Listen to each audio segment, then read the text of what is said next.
I'm in a difficult situation and seeking insight.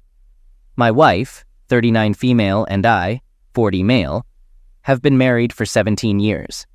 We're high school sweethearts and have been together for about 23 years. I don't have much information, but here's what I know. 3 days ago, my wife came home from work, and on the fourth day, she had to work. She appeared frantic, emotional, packed an overnight bag hastily, and left. Our oldest daughter was home at the time and witnessed it. I tried talking to her, but she was crying, distraught, and couldn't speak. She seemed on the verge of a panic. She hasn't responded to our texts or calls. I contacted her parents immediately, and they eventually replied, informing me that my wife is safe with them and asking for patience and understanding. That's all I heard from them. I reached out to her sister, brother, and one of her close work friends. Her brother claimed to know nothing, and her work friend said she was at work in the morning but had left by lunch 3 days ago. That's all she knew. It's been 3 days with no contact from my wife, not even with the kids. No one is providing any information. I'm here with my 3 daughters trying to manage without her. The kids keep asking me what's happening, questioning what happened with their mom. All I can say is that she's at her grandparents' place, and we need to be patient and understanding. I have a strong urge to quickly pack up the kids and drive to her parents' house without notice. It's only a 3-hour drive, and waiting in limbo is agonizing.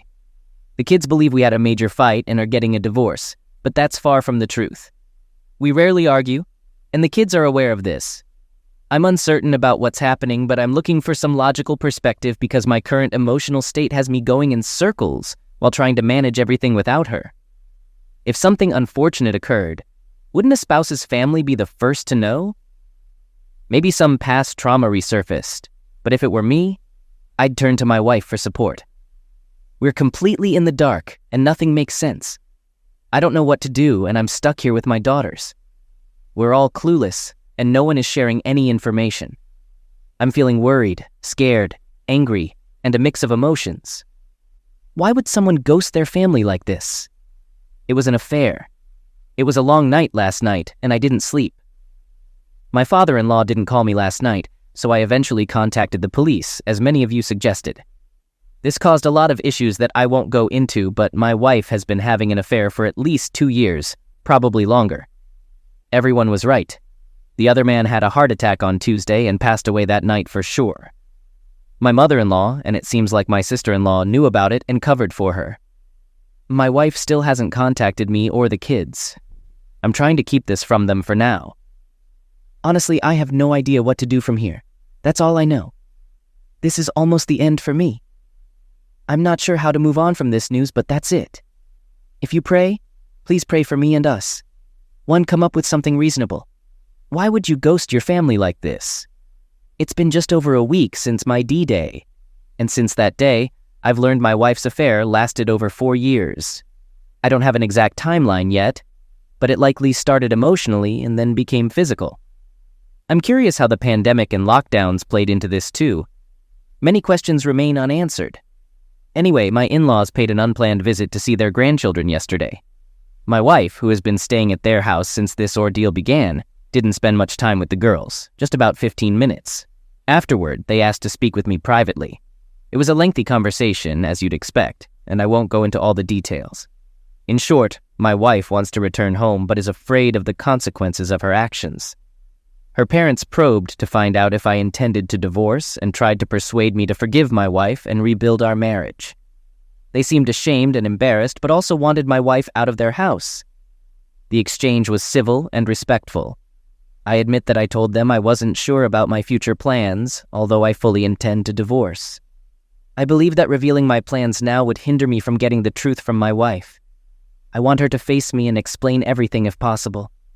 We've been together for 17 years, with 3 kids and countless memories. I want her to be honest and set an example for our children. I'm unsure if my approach is right. Legally, I cannot prevent my wife from coming home. The lawyer made this clear, so if she decides to come home, I can't stop her, even though I don't want it right now. My daughters and I have established a routine, so I made a challenging request. I told her she could return home when she sat down with me in person, answered all my questions about her affair, and spoke with the girls, apologizing to them and answering their questions as well. This seemed fair since they already know. She doesn't have to comply with these demands legally. but I'm considering if her fear of facing us could work to our advantage. I don't want to be sneaky or manipulative. I prefer not to start cohabitating yet, if possible. There's a mandatory 90-day waiting period for divorce in our state. Her return home is inevitable, and we'll both have to go back to work eventually. Life will move on despite this mess. I'd like to delay it to plan and improve my mental and emotional well-being. My wife has been texting our girls, apologizing and expressing that she doesn't want a divorce. They've shared the texts with me and inquire about me daily. The reality of her actions is affecting her, especially in the last couple of days. How should I handle this? Was my request unreasonable? It seems that my wife will return home soon, and I want to make the best decision for my daughters and myself as we move forward. I'm not rattled by this. I knew it would happen eventually, and I'm confident in my current path. It was a tough weekend, but my wife returned home yesterday, with some build-up during the week. Unlike previous times when she'd enter the house and we'd hug and kiss, it was incredibly awkward this time. She initiated a hug, but I turned away as if nothing had happened. After she settled in, I naturally asked her to tell me everything, but she said she wasn't ready. We had spoken on the phone earlier in the week with the same result. I insisted that her return depended on her explaining her absence for nearly 3 weeks, but she repeated that she wasn't ready. I tried to maintain my composure and not scream at her, but I couldn't. I told her about her affair, which had lasted over 4 years with a coworker, her plans to leave me for him, and how she had ghosted her family. I also expressed my desire for a divorce. Her reaction was unexpected. She seemed surprised by how much I knew about the affair and just stood there in silence, wide-eyed, staring at the floor. We stood in the kitchen for 5 minutes without speaking, and it was an incredibly strange and tense moment. She didn't know how to respond, and neither did I. I read all your comments and advice regarding my situation. I even took notes and mentally prepared myself for every possible outcome of this confrontation, except the one that happened. So right then and there, I decided to map out everything I knew about her affair. Maybe it wasn't the best idea, but I proceeded to tell her everything I knew, even adding my assumptions about certain things, like how she met her affair partner, her sister's involvement, what happened during COVID, etc. She kept staring at the floor throughout. I grew angrier as I went along because she didn't respond, but I tried to keep my voice down and remain composed. Then there was another long, awkward silence. My anger turned into sadness as I realized everything.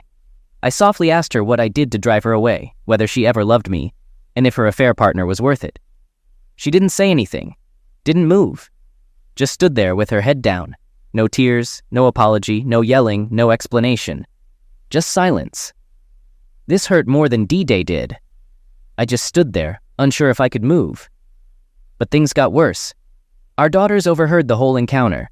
I was incredibly stupid and didn't consider their whereabouts once I confronted my wife.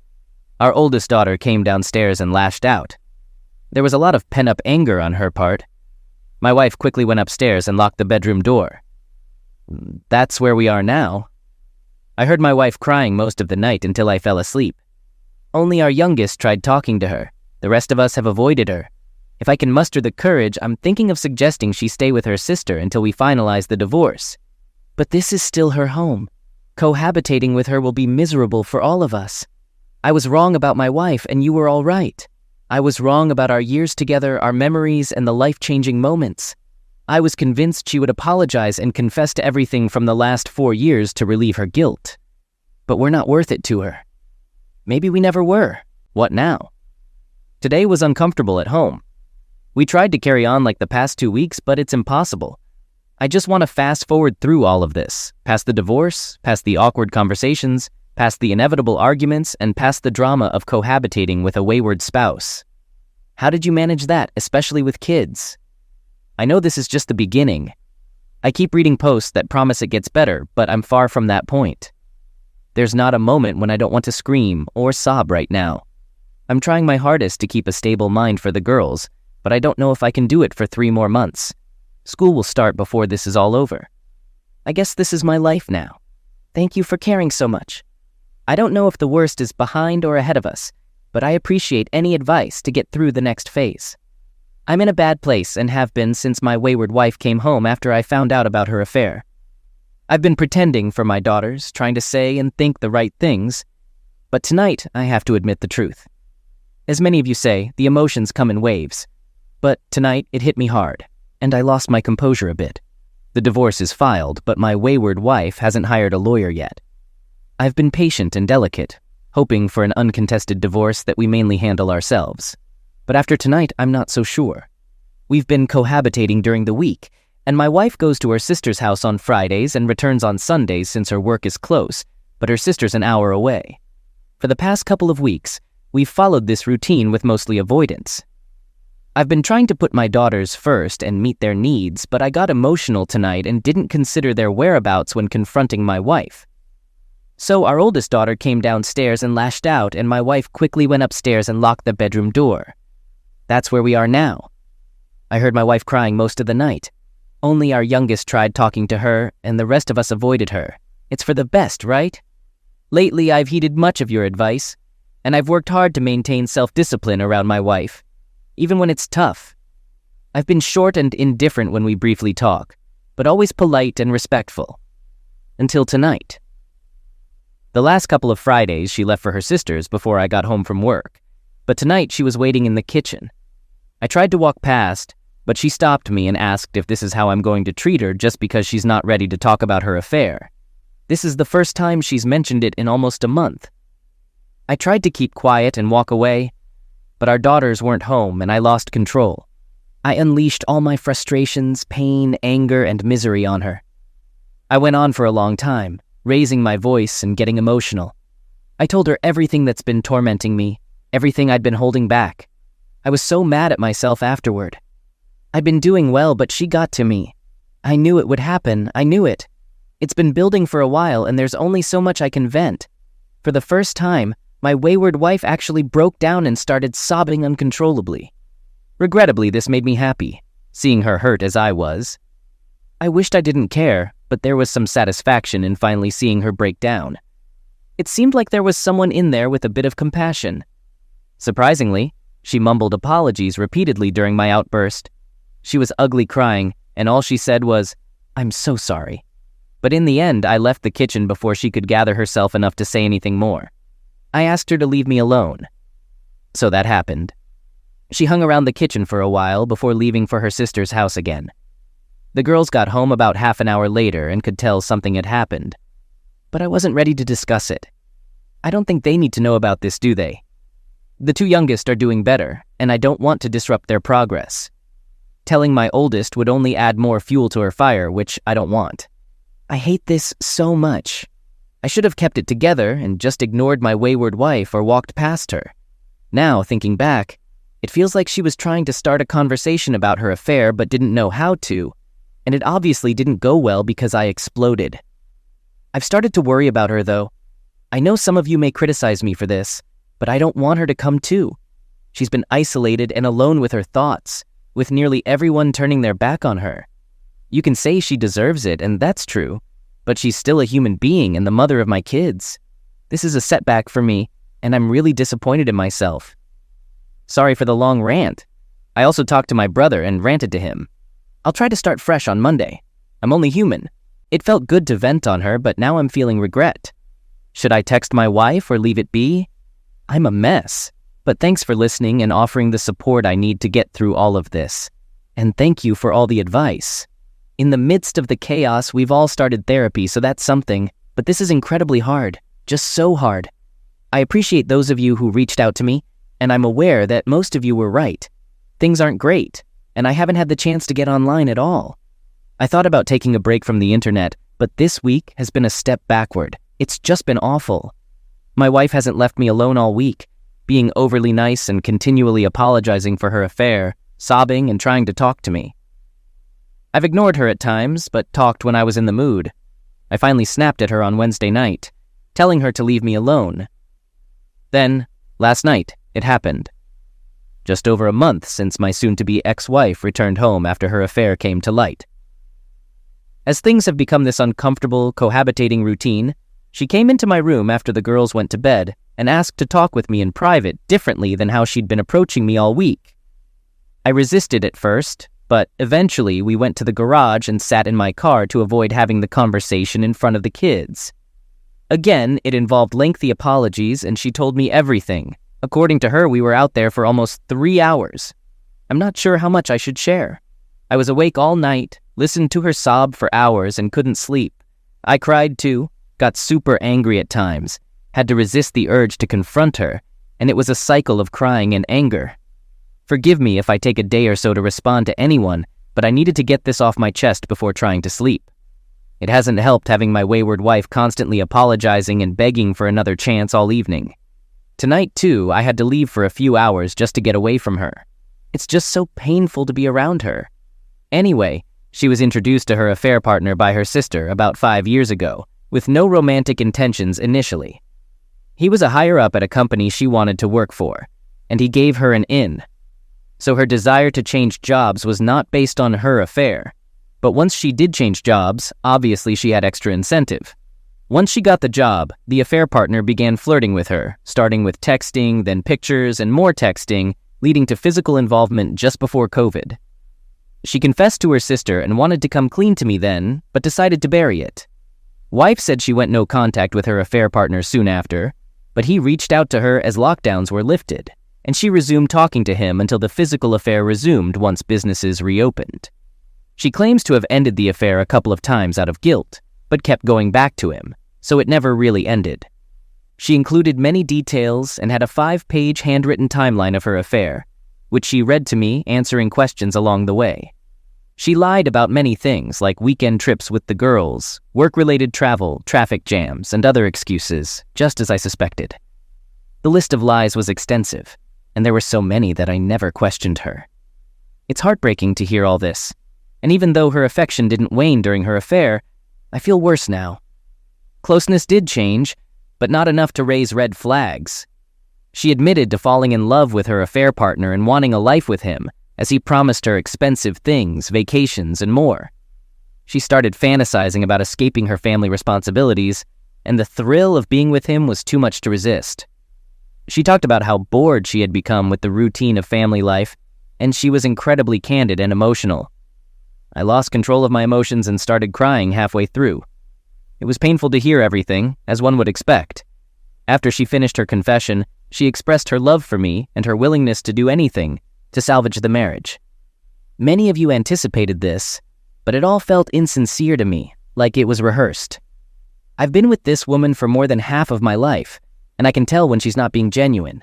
Maybe I'm mistaken, but it doesn't really matter. I managed to regain my composure better than last week, though I still got angry and said a few unkind things. I even mentioned that her affair partner was involved with multiple women, and that she was just one of many he was willing to discard. That really upset her. A million thoughts crossed my mind about this moment when she would finally confess. All the clever comebacks I might throw at her, or things I could say to hurt her back. There were hundreds of responses that I couldn't think of in the emotional moment the other night. One thing I knew I would ask was whether her affair partner was still alive, and if she had to choose between him and me, who would she pick? She hesitated and then said, "That's not fair." I insisted on an answer, and eventually she said she would choose me, of course. My response was that her hesitation was why I was divorcing her because she was lying again. She started sobbing, and that was the last thing she said. We sat in the car for a while, with her continuing to sob, but I was tired. So I told her that we're getting a divorce, and we owe it to our daughters to get along in a civil way, be great parents, and be present in their lives. I also added that after all the pain she'd put me through, I hoped she was decent enough to divorce amicably. That would be proof that she genuinely loved me. The last thing I told her was borrowed from somewhere else online. Please understand that I'm not a vindictive person, and I didn't want to hurt her deliberately. It just seemed like a fitting way to end it all. But I meant every word I said and did. I leaned over, kissed her on the forehead, and said that I would have loved her forever. Then I got out of the car and went to bed. That was the end of it. Of course, I didn't sleep last night, and here I am, unable to sleep once again tonight. I'm not sure what happens now. Her chance to contest the divorce has passed, so I guess that's one positive thing. But I haven't spoken to my lawyer yet. I'm finding myself in tears again and cycling back into those phases of depression and anger. Hearing everything last night was very difficult, and to be honest, I could have done without it all. Now that I know she could have lied or made it all up, who knows? But it seemed to align with everything I had pieced together over the past month. So, that's where things stand for now. It feels like this is never ending. I have a few good days, start feeling strong, and then something else happens. It seems like it's been months, yet only days at the same time. But I'm going to try to get some sleep. Just imagine the love of your life, the only woman you've ever loved or kissed, telling you she cheated on you for over 4 years because she was bored. There were no falling out of love, growing apart, relationship issues, or a dead bedroom. Just boredom. I don't know if that makes it worse or better. Thanks for listening and offering your help along the way. It's been a tough couple of nights, really tough. Hey guys, I'm really starting to have doubts about the relationship between my girlfriend and my best friend. Their closeness when we're together has raised some concerns, and now I'm not comfortable with them being around each other. My best friend, who's been in my life for about 10 years, recently got out of a toxic relationship. I've been with my girlfriend for the past 6 months, supporting and talking to him as he moves on. I even once left my house in the middle of the night to check on him, thinking he might do bad things to himself. He's doing better now, but he still has a long way to go. I'm feeling uneasy because my girlfriend has started texting him more frequently. We used to have an open phone policy, but I stopped checking her phone over the years due to my trust in her. However, now she's always on it and seems more secretive. I haven't asked to see her phone yet as I don't want to tip her off, but I'm considering it. The last time we all hung out was at a Halloween costume party. It was just 5 of us, my girlfriend and me, my best friend, and 2 other friends. We all drank a lot and played video games until late. We decided to send someone to get food, and my girlfriend, the only sober one, drove. I stayed behind for a game, so I asked my best friend to go with her. They didn't return until 5:45 a.m. Despite leaving at 1 a.m., I got worried and called them with no response. After a while, I started drinking to cope. When my girlfriend got home, I confronted her about where they had been. She said my best friend was upset about his ex, so she stopped to talk to him until he felt better. It felt suspicious, but I had no evidence to accuse her. I had to let it go, but I'm still suspicious and anxious. We're having another party with the same people for my birthday after Christmas. I'm nervous about my girlfriend and best friend being close, but I don't want to create a scene. We've been together for 5 years, and I really want our relationship to work, so I'm unsure about what to do. I'm starting to fear the worst. Update. I checked her phone. Thank you for the advice and support I've received so far. Many people commented and messaged me with their thoughts, and I want to express my gratitude once again. So, on Saturday night when she fell asleep, I looked through her messages with my best friend. My heart was racing. I didn't find any convincing evidence of her cheating on me, but I noticed they text almost daily, with many "what's up" and "how are you" messages from my girlfriend. While not conclusive, this confirms my feelings that they are very close. I'm not comfortable with this, especially since she's not being forthcoming and providing reassurance. I also found that she vented to my best friend about a recent minor argument we had, which is unusual for her, as she's usually secretive about our personal life. He didn't badmouth me, but it's a significant red flag given the context.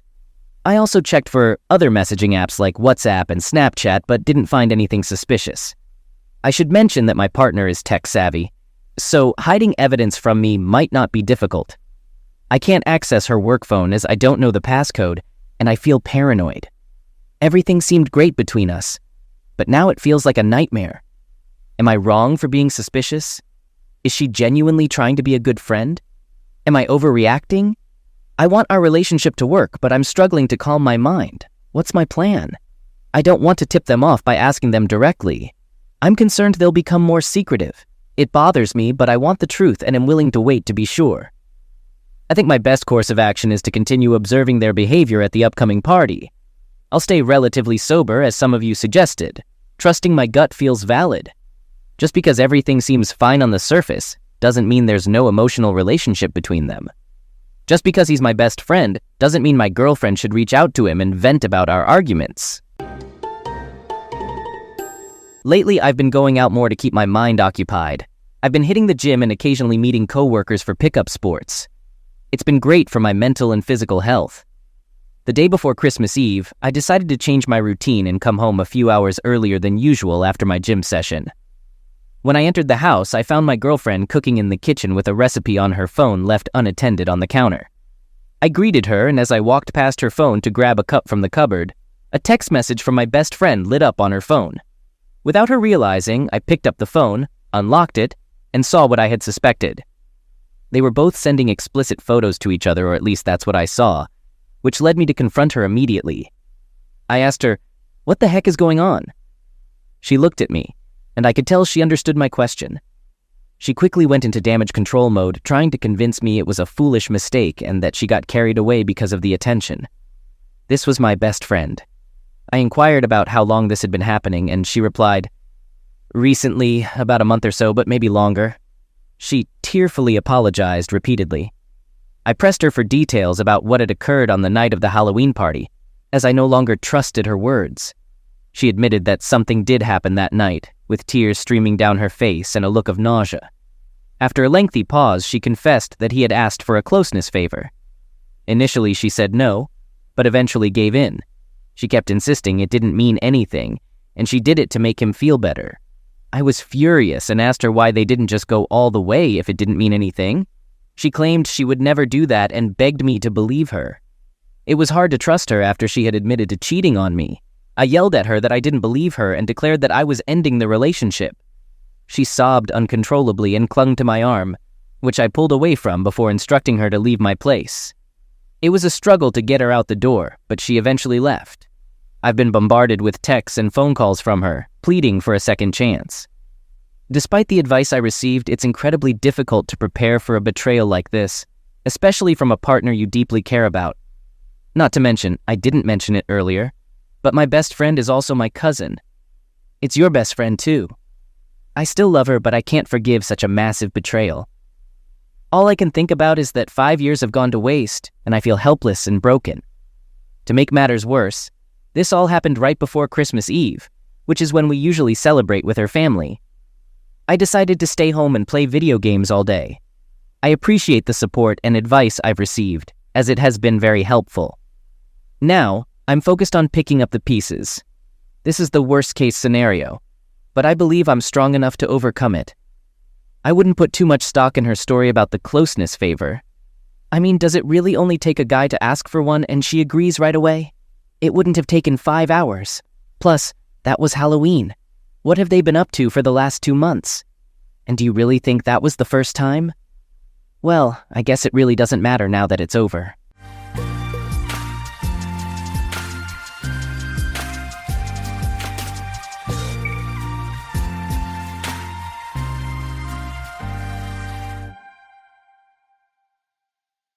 My wife came home from work today with an unusual spark in her eyes.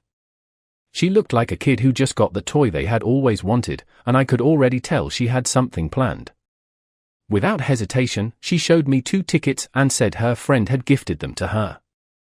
Apparently, the tickets were for an art gallery, and not just any gallery, it was some modern art exhibition by her friend's close acquaintance. Now, I'll be honest, art, especially modern art, has never been my cup of tea.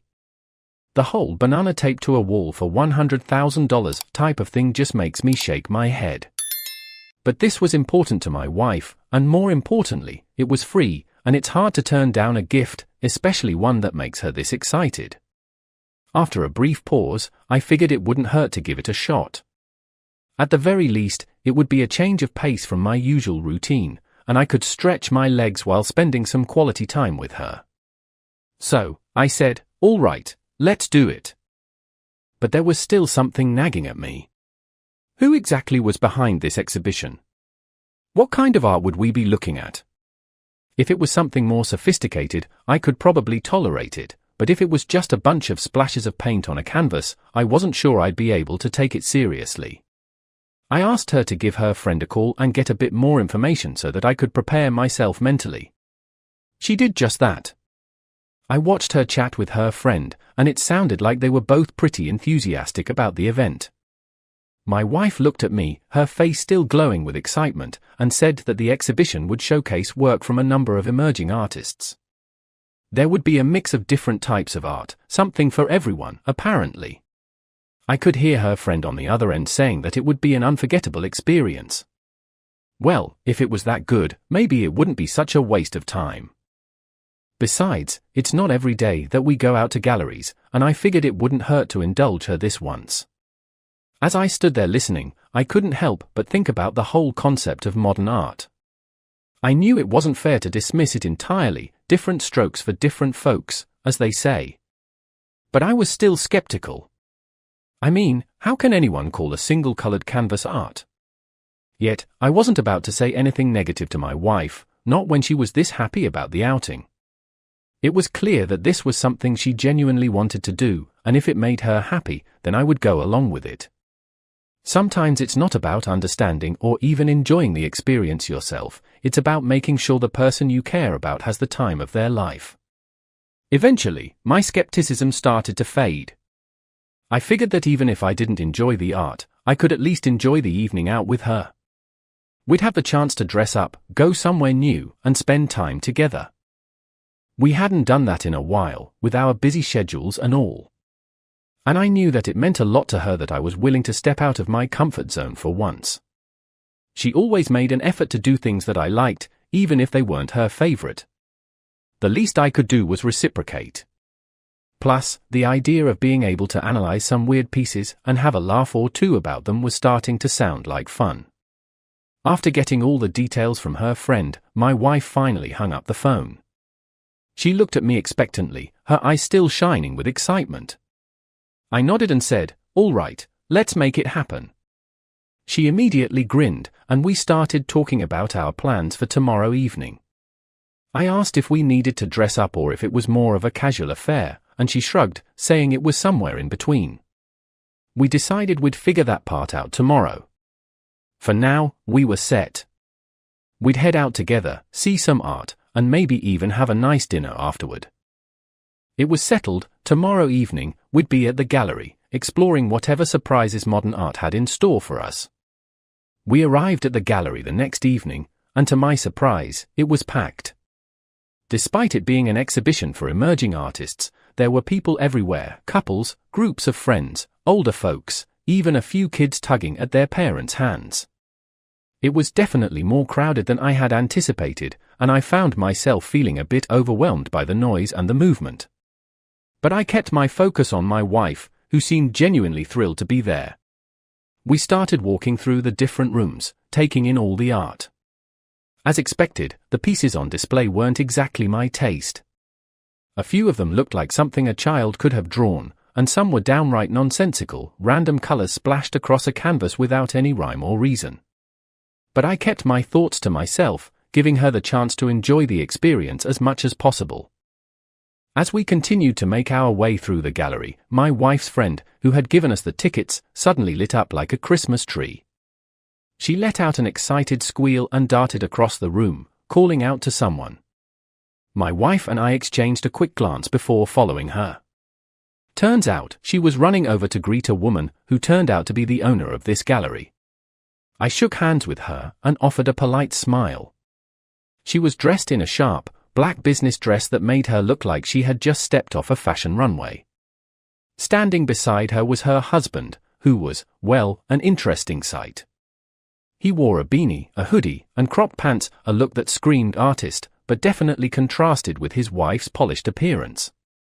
The two of them together were like night and day, and it was hard not to notice the stark difference. After introductions were made, we all continued walking through the gallery. My wife's friend got caught up in conversation with the owner, talking about the gallery, the pieces on display, and some mutual acquaintances. Meanwhile, her husband started tagging along with my wife and me. He seemed friendly enough at first, but it didn't take long before I began to notice that he was paying a little too much attention to my wife. It wasn't just a casual interest, he was practically glued to her side, and his eyes hardly left her. I tried to keep my cool, but it was getting under my skin. Then, out of nowhere, he made a comment that crossed the line.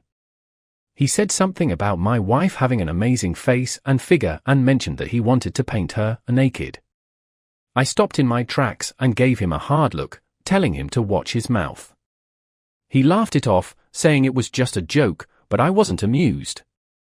My wife, for her part, seemed completely oblivious to the whole exchange. She was still focused on the artwork, commenting on the pieces she liked and pointing out the ones she found interesting. I could tell she was genuinely enjoying herself, and I didn't want to ruin the evening for her by making a scene. So, I decided to let it go, for now at least. But it left a bad taste in my mouth, and I kept an eye on the guy as we moved through the rest of the gallery. He kept trying to make conversation, throwing in random comments and jokes, most of which I ignored. My patience was wearing thin, but I kept reminding myself that this night wasn't about me, it was about my wife and making sure she had a good time. Eventually, the gallery visit came to an end, and my wife suggested we all go grab a drink at a nearby bar. The gallery owner and her husband agreed, and so did my wife's friend. I wasn't particularly in the mood to spend more time with the guy who had just made an inappropriate comment about my wife, but I figured it was better to keep an eye on him than to let things get out of hand. So, we all headed over to the bar, found a table, and ordered some drinks. The artist husband kept talking, trying to be the center of attention, sharing stories about his artistic process, and some of his past projects. I couldn't care less, but my wife seemed entertained, and I wasn't about to spoil her mood. The rest of the evening went by in much the same way. We had a few drinks, and the guy kept running his mouth, clearly trying to impress everyone. It was almost pathetic how hard he was trying, and I couldn't help but wonder what his wife thought of all this. She seemed polite enough, but I noticed that she mostly stayed quiet, just nodding along to whatever he was saying. My wife's friend, on the other hand, was eating it all up, laughing at his jokes and encouraging him to keep talking. I stayed mostly silent, chiming in only when absolutely necessary, and focused on finishing my drink. Eventually, the conversation started to wind down, and it was clear that everyone was ready to call it a night. We said our goodbyes, exchanged pleasantries, and finally headed home. The next morning, as we were having our coffee, I decided to bring up what had happened the previous night. It had been bothering me since we left the gallery, and I couldn't just ignore it any longer. I asked my wife if she didn't find it strange how that guy, the gallery owner's husband, was behaving. To me, everything about him seemed off. First of all, he looked nothing like someone who would be married to a woman like her. She was so polished, elegant, and put together, while he looked like he was auditioning for some street gang. The guy looked like he could be her son, for crying out loud. My wife frowned and told me not to call him names, that we shouldn't judge people by their appearance. I sighed, not wanting to start an argument so early in the morning, but I had to get my point across. I reminded her of what he had said about painting her nude. I asked her if she really thought that was appropriate, especially considering how he had said it so casually, as if it was a normal thing to suggest. She shrugged, saying that he was an artist and that's just how artists are sometimes. That answer didn't sit well with me. It felt like she was dismissing my concerns, and I didn't like that one bit. Sure, he might be an artist, but there's a line between being eccentric and being flat-out disrespectful. The way he had been staring at her, the way he had made that comment, it was all too much, and I wasn't about to pretend like it didn't happen. I made it clear to her that I didn't like the guy and that something about him just rubbed me the wrong way. My wife gave me a small smile, almost like she found my reaction amusing. Then she dropped the bombshell. She said, "Well, if you don't like him, I've got some bad news for you." I raised an eyebrow, and she went on to explain that during their conversation last night, she and the gallery owner had realized that they went to the same university, albeit in different groups. It had been an unexpected connection, and they ended up reminiscing about old times. By the end of it, my wife had invited them over for a barbecue at our place. I couldn't believe what I was hearing. After everything that had happened, she had actually invited them to our home? The very idea made my blood boil, but I tried my best to stay calm and not overreact. She continued, explaining that she thought it would be a nice opportunity for everyone to get to know each other better. She mentioned that the gallery owner was excited to catch up, and that they both thought it would be a fun way to spend some time together, especially since we all had such busy schedules. I could feel the tension building in my chest as she spoke. It wasn't that I was against meeting new people or socializing, but I had a real problem with that guy. There was just something about him that I couldn't shake, an instinct that told me he wasn't someone I wanted around my wife. But I also knew that this meant a lot to her, and I didn't want to be the one to ruin her plans. So, I took a deep breath and tried to keep my emotions in check. I told her that I still wasn't thrilled about the idea, but if it was important to her, then I would go along with it. She smiled again, and I could tell that she appreciated my willingness to compromise. She said that it would just be a casual barbecue, nothing fancy, and that we could all relax and enjoy ourselves. I nodded, though I still felt uneasy about the whole thing. I wasn't about to let my guard down, especially not around that guy. I would make sure to keep an eye on him, and if he crossed the line again, there wouldn't be any joking around. I would set him straight. My wife seemed satisfied with my response, and we went back to our morning routine, though the thought of that upcoming barbecue stayed in the back of my mind. As we finished our breakfast, I couldn't help but wonder what I was getting myself into. It was clear that my wife genuinely wanted to reconnect with the gallery owner, and I wasn't about to stand in the way of that. But I also knew that I would need to be on high alert to make sure that nothing inappropriate happened again. I wasn't going to let that guy get too comfortable or think that he could say whatever he wanted without consequences. If he was going to be in my home, he needed to know that there were boundaries, and I wasn't afraid to enforce them. I resolved to make the best of the situation, for my wife's sake, but I would be keeping a close eye on everything that happened. Just as we were getting ready to start our day, my wife turned to me and said, "Oh, and make sure you're ready for the barbecue. I want everything to go smoothly." I nodded, though a part of me was still bracing for whatever might happen. I knew I had to be prepared, not just for the barbecue itself, but for anything that might come up once those two walked through our door. It was clear that my wife wanted this to be a positive experience, and I wasn't about to let her down, but I also wasn't going to let my guard down, not for a second.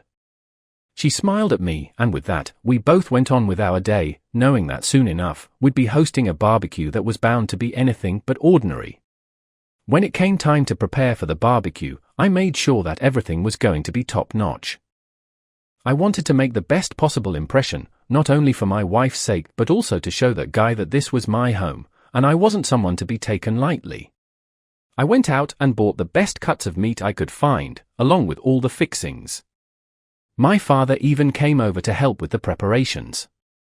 He had his own special marinade recipe, and we worked together to get everything ready. As we stood there in the kitchen, I told my dad about the situation with the gallery owner and her husband. He listened carefully, then told me, "Son, sometimes you just need to put a man in his place. Women respect that. And from what you've told me, it sounds like the guy's wife runs the show, not him. Your job is to make a solid impression. It won't be easy, but it's worth it." I nodded, appreciating his advice, and felt even more determined to handle this barbecue with confidence. Once everything was ready, I packed up the supplies and headed home, where my wife and our guests were already starting to gather. The backyard was set up with chairs and tables, and there was a comfortable, laid-back atmosphere. I could hear laughter and conversation as I walked in, and I was glad that things seemed to be off to a good start. I greeted everyone, shook hands, and made small talk before heading over to the grill to get started on cooking. I took pride in how I handled the grill, making sure each piece of meat was cooked to perfection. It was my way of showing that I could provide and take care of those around me. Everything seemed to be going smoothly until the artist's husband made an announcement that took us all by surprise. He casually mentioned that he was vegan and wouldn't be eating any of the meat. The comment caught me off guard, and I wasn't the only one. Even his wife seemed a bit surprised by the sudden declaration. I looked at him and then at the grill full of meat and told him, "Well, that's unfortunate because there's not much else here." He waved it off, saying it was no big deal and that he'd just stick to drinks. I shrugged and turned my attention back to the grill, but I couldn't help feeling like he was trying to make a statement or put me on the spot. Regardless, I wasn't about to let it bother me. I kept focused on what I was doing, making sure everyone else was enjoying themselves. As the afternoon went on, people continued to mingle, and the conversation flowed. The artist husband seemed to be trying to insert himself into every conversation, constantly making jokes and trying to keep the spotlight on himself. At one point, he asked where the restroom was, and my wife offered to show him the way. I watched them head inside, and something about it just didn't sit right with me. I decided to make the best of the situation, though, and struck up a conversation with the gallery owner. I asked her how she and her husband had met and how they had ended up opening the gallery. She seemed happy to talk about it, and I listened politely, though I kept glancing toward the house, wondering what was taking them so long. Eventually, I couldn't ignore it any longer, and I decided to go check on them. I motioned to the gallery owner to come with me, and we headed inside. We found my wife and her husband standing in the living room, looking at one of the paintings hanging on the wall. They were chatting about the painting, and my wife seemed to be explaining where we had gotten it. I cleared my throat to let them know we were there, and the artist husband finally excused himself to go to the restroom. I stayed in the living room with my wife and the gallery owner, trying to shake off the uneasy feeling that had been gnawing at me. After a few minutes, the guy came back out and said he had left his lighter and cigarettes outside. He headed back out, and I decided to follow him a few moments later, needing a smoke myself. When I stepped outside, I saw him standing by the side of the house, and to my surprise, he wasn't smoking. Instead, he was stuffing his face with one of the burgers that I had grilled. The same guy who had made such a big deal about being vegan was now hiding and eating meat like a guilty child. I couldn't help but laugh. It was almost too perfect, all that talk, and here he was, caught red-handed. I didn't say anything, just turned and walked back to the group. If he wanted to make a fool of himself, I wasn't going to stop him. I returned to the barbecue, and we all continued to chat, drink, and enjoy the rest of the afternoon. Eventually, the sun began to set, and people started to make their way home. We said our goodbyes, and I made sure to be polite and thank everyone for coming. The gallery owner and her husband were among the last to leave, and I shook the guy's hand, giving him a look that I hoped conveyed that I was onto him. He just smiled, acting as if nothing had happened. My wife seemed happy with how everything had gone, and I decided to leave things at that. Once everyone had finally left, I started cleaning up, feeling relieved that the barbecue was over and done with. It had been an eventful day, but I was glad to have my home back to ourselves. Later that night, as we were getting ready for bed, I couldn't help but bring up what I had seen earlier. I looked over at my wife and asked if she knew that our so-called vegan guest had been sneaking around eating a burger in secret. She let out a laugh, clearly amused, and said that he was probably just trying to make an impression in front of everyone by claiming he was vegan. It didn't surprise me, the guy seemed like the type who'd say or do anything to look a certain way. I shook my head, unable to understand why anyone would go through the trouble of pretending to be something they weren't. But that wasn't the only thing that had been on my mind, and I figured it was the right time to bring up the other part of the day that had bothered me. I asked her what exactly he had been talking to her about in the living room while they were looking at the painting. I wasn't comfortable with the way he was always hovering around her, and I wanted to know if he had crossed any lines again.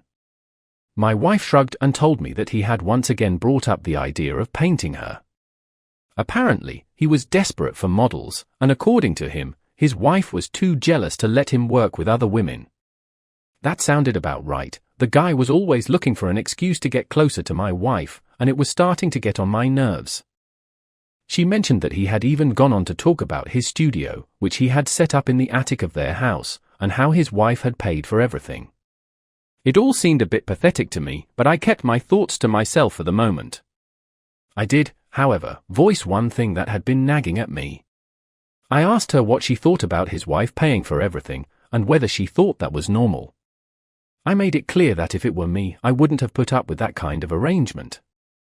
I believed a man should be able to stand on his own 2 feet and not rely on his partner for everything. My wife rolled her eyes at me, clearly not in the mood for that kind of conversation. She let out an exasperated sigh and said that my comments were starting to cross the line into outright insults. She didn't want to hear me criticizing their relationship or the choices they had made. I could tell that this was a topic that was better left alone for now, so I decided to move on, even though I still had my reservations. Then she dropped another piece of news on me. Apparently, during their conversation, the gallery owner and her husband had invited us over to their house sometime soon. They wanted to show us the studio, give us a tour of their home, and just spend some more time together. I could hardly believe it. After everything that had happened, now we were supposed to go visit them? I wasn't sure how I felt about spending even more time with that guy, but I could tell that my wife was already interested in the idea. She seemed to think it would be fun to see their place and to get a better understanding of how they lived. I wasn't exactly thrilled, but I also didn't want to outright refuse and end up in another argument. I told her that I wasn't sure if I'd be able to make it. I reminded her that I had plans with my dad and some friends to help him finish building the veranda at his place. It was something we'd been working on for a while, and it would be good to get it done so that we could all enjoy it together. I said that it might be better for her to go without me if she was really set on going. I could see a flicker of hesitation in her eyes, but she nodded after a moment and said that she'd go on her own. She didn't seem too bothered by it, which was a relief. I didn't want her to feel like I was abandoning her, but I also didn't want to put myself in a situation where I had to spend more time around that guy than absolutely necessary. I then made it clear that I was fine with her going, especially since the gallery owner would be there as well. I trusted my wife, but I still didn't trust that guy. I figured as long as his wife was there, he wouldn't try anything.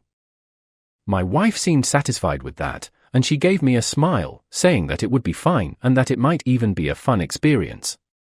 I wasn't so sure about the fun part, but I kept that to myself. I knew that she was looking forward to it, and I wasn't about to ruin that for her. So, I just nodded and told her to go ahead, that I would be busy with the veranda, and that we'd catch up afterward. She smiled again, and with that, we both settled in for the night, with the understanding that she'd be visiting them soon, and I'd be there to hear all about it once she got back. The day my wife left to visit the gallery owner and her husband, I took the opportunity to head over to my father's place with a few friends. We had planned to finish the veranda we'd been building for a while, and it was the perfect distraction to keep my mind off what was going on with her visit. We spent the morning hauling materials, hammering nails, and sharing stories, just the kind of honest, hard work that always felt good. At some point during a break, the conversation naturally shifted to what was going on with that artist guy. One of my friends brought it up, saying it was strange how the guy kept insisting on painting my wife. It was weird, no doubt about it. My dad shook his head, chiming in that he didn't understand why the guy wouldn't just paint his own wife if he was so desperate for a model. That was the question that had been bothering me too, but I didn't have an answer.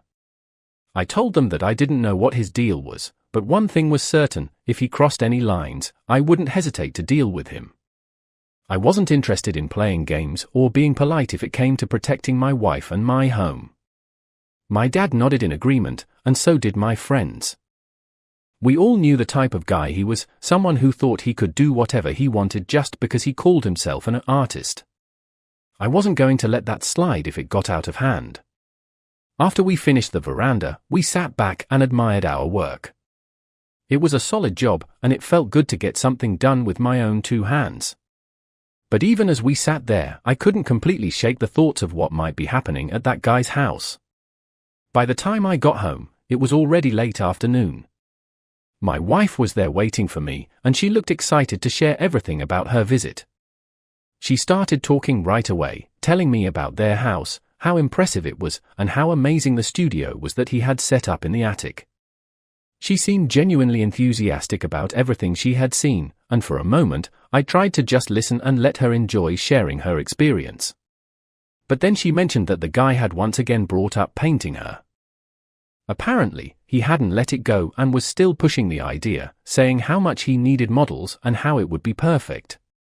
My patience had already been running thin when it came to this guy, and hearing this again was the last straw. I didn't hold back. I told her straight out that I was putting an end to this nonsense. I made it clear that I didn't want her interacting with him anymore, at least not alone. If his wife was present, then fine, but I wasn't about to let him keep pursuing this so-called artistic interest in my wife. She looked at me, obviously not happy with what I was saying. Her expression shifted from surprise to anger, and she started arguing, saying that I was being unreasonable. She said that it wasn't normal for me to try to control who she could and couldn't talk to, and that my attitude was making things worse. But I wasn't in the mood to back down. This wasn't just about some casual conversation, it was about boundaries and respect, and that guy clearly didn't understand either. I told her that his obsession with painting other men's wives, especially nude, wasn't normal, no matter how he tried to spin it. I pointed out that his own wife was a model, for crying out loud, he had someone right there who he could paint all he wanted. But instead, he was fixated on my wife, and I wasn't about to tolerate that.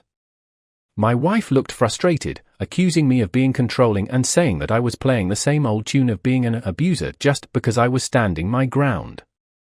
She threw that word around, but I knew better. I wasn't abusing anyone, I was protecting what was mine, and I wasn't going to let anyone, especially some wannabe artist, cross the line. She kept arguing, but I stood firm. I told her that I had said all I needed to say. She could call it what she wanted, but I wasn't going to budge. My decision was final, no more interaction with the guy unless his wife was present, and no more entertaining his ridiculous requests. I wasn't going to let this situation spiral out of control, and I certainly wasn't going to let that guy think he could walk all over me or disrespect my marriage. My wife eventually fell silent, clearly upset, but I wasn't about to apologize. I looked her straight in the eye and told her again, I had said everything I needed to say, and that was the end of it. Over the next few weeks, I started to notice a change in my wife's routine. She began leaving the house more often, and her return times became increasingly unpredictable. At first, I didn't think much of it. She would say she was meeting up with friends or going out for a walk, and I figured she just needed some time to herself. But it started happening more frequently, and each time she returned, it seemed like she had less and less to say about what she'd been doing. When I asked her about her day, her answers were vague, as if she was trying to avoid giving me any real details. It wasn't like her to be so elusive, and I couldn't help but feel like something was off. One afternoon, she came back home with a noticeable stain on her white handbag.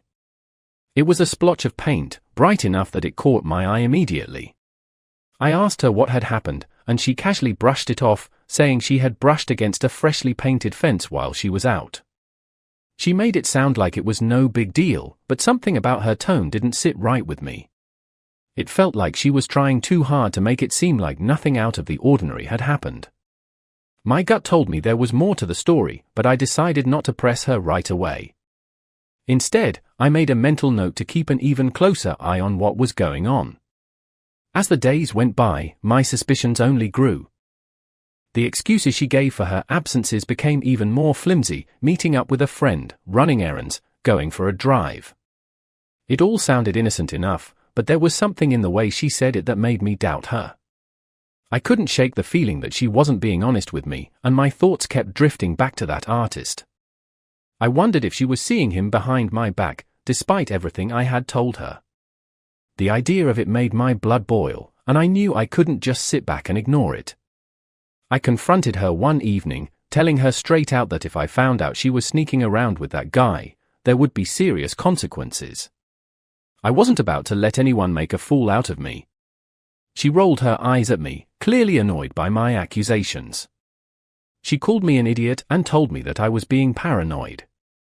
She said that she wasn't doing anything wrong, and that I needed to stop acting like some kind of detective.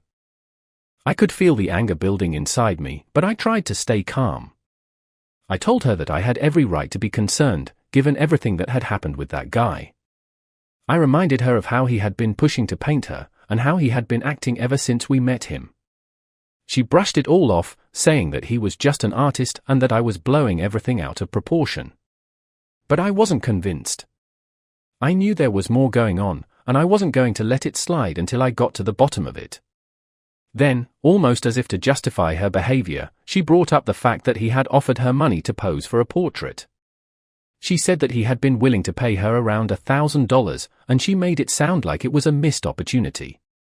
I couldn't believe what I was hearing. I asked her if it was his money or his wife's money that he was planning on using. She looked at me with exasperation, as if I was the one being unreasonable. She said it didn't matter whose money it was and that the opportunity was gone now anyway, so there was no point in dwelling on it. I could tell she was getting tired of the conversation, and she clearly wanted to move on. She repeated that it didn't matter and that we should just forget about it. She seemed irritated that I was even questioning her about it, as if I had no right to be concerned. But I couldn't help myself. I needed to know what was really going on, and I wasn't about to let her dismiss my questions so easily. She finally ended the conversation by saying that we had already missed the chance, and there was no point in talking about it anymore. She wanted to let it go and move forward, but I wasn't sure if I could do the same. I knew there was more beneath the surface, and until I got the truth, I wasn't going to let my guard down. One evening, while my wife was out yet again, my phone rang. It was a number I didn't recognize, but I picked it up anyway. To my surprise, it was the gallery owner, the wife of that artist. She sounded hesitant, as if she wasn't entirely sure if she should be calling me. She started by saying that she didn't want to jump to conclusions or accuse anyone unfairly, but she had noticed something strange with her husband lately. He had been disappearing from home more frequently, and she knew that he didn't have many friends or acquaintances to be spending time with.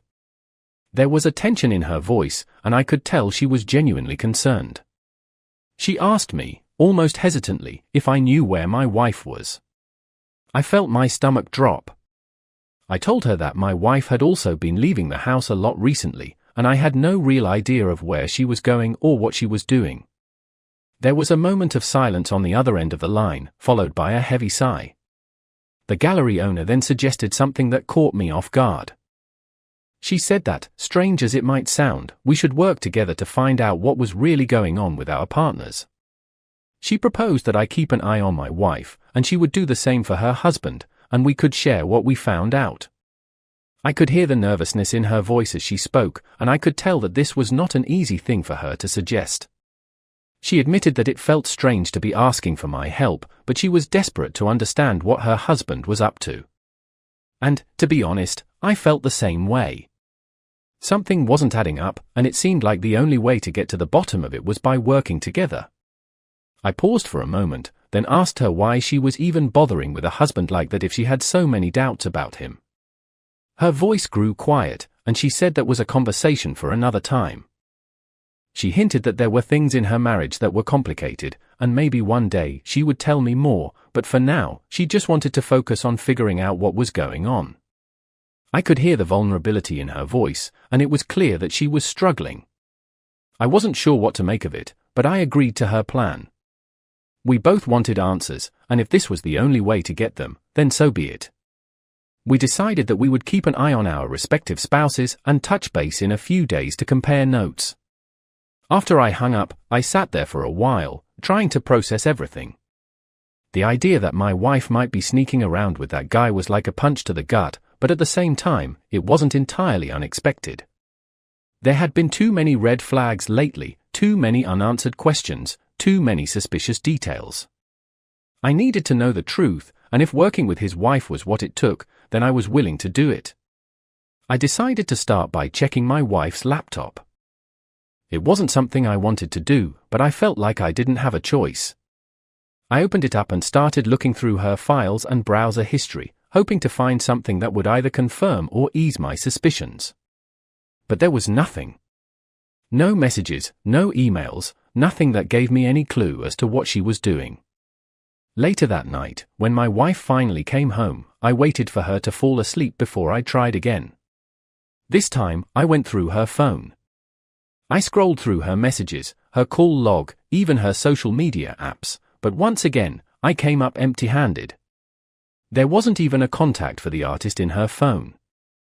It was almost as if she had gone out of her way to cover her tracks. I couldn't decide if that made me feel better or worse. On one hand, I hadn't found any direct evidence of her cheating. But on the other hand, the lack of anything at all made me even more suspicious. It felt like she was hiding something, and I was no closer to finding out what it was. Eventually, I put her phone back and lay down beside her. My mind was racing, and sleep felt like a distant possibility. I kept thinking about everything that had happened, the paint stain on her bag, the late-night outings, the vague excuses. It all pointed to something, but I still didn't have the full picture. I knew I needed to talk to the gallery owner again, to see if she had found anything on her end.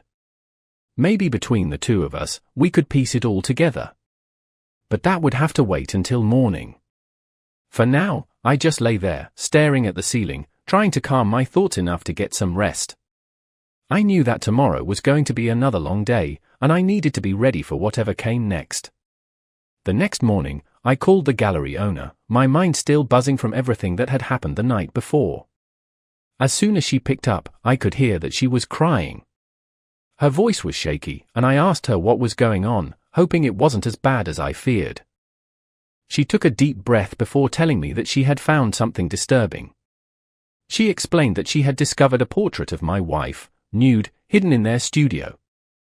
It wasn't just that, she had also come across a professional camera with footage that showed my wife and her husband together, confirming what I had dreaded the most.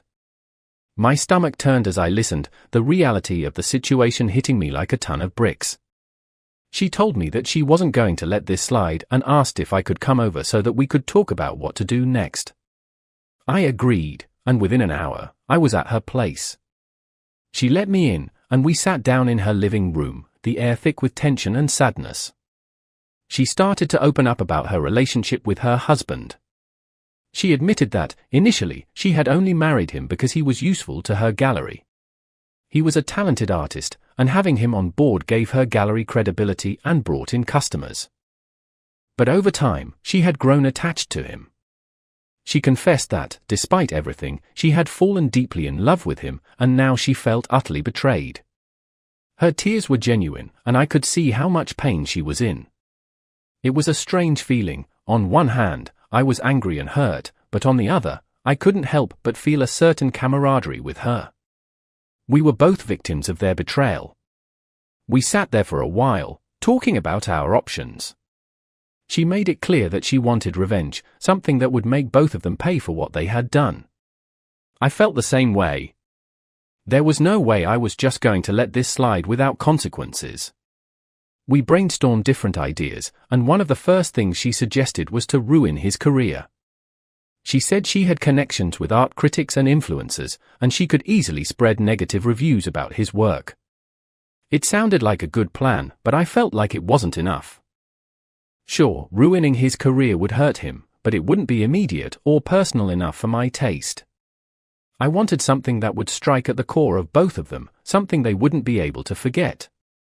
That's when I got an idea. I reminded her that my wife's birthday was coming up soon. I proposed that we use it as an opportunity to get our revenge in a more direct and impactful way. My plan was simple, yet radical. I would invite my wife and her lover to her birthday celebration, make it seem like everything was fine, and then, when the time was right, I would sleep with the gallery owner's wife right there, during the party. It was extreme, but it felt like the only way to truly make them understand the depth of the betrayal and humiliation they had inflicted on us. I wanted them to feel the same sense of shock and pain that we were feeling now. I expected her to hesitate, maybe even to back out. After all, it was a drastic plan, and it required her to play an active role in something that could easily blow up in our faces. But to my surprise, she agreed. She looked me in the eyes, her face still stained with tears, and nodded. She said that she was willing to do whatever it took to make them pay for what they had done. She wanted them to experience the same hurt and humiliation that we were going through. In that moment, I realized just how determined she was to get her revenge, and I knew that we were in this together, no matter how messy it got. The day of my wife's birthday finally arrived. I had been waiting for this day, my mind filled with the plan we had made. I kept my demeanor calm and collected, even offering my wife a bouquet of flowers in the morning, wishing her a happy birthday.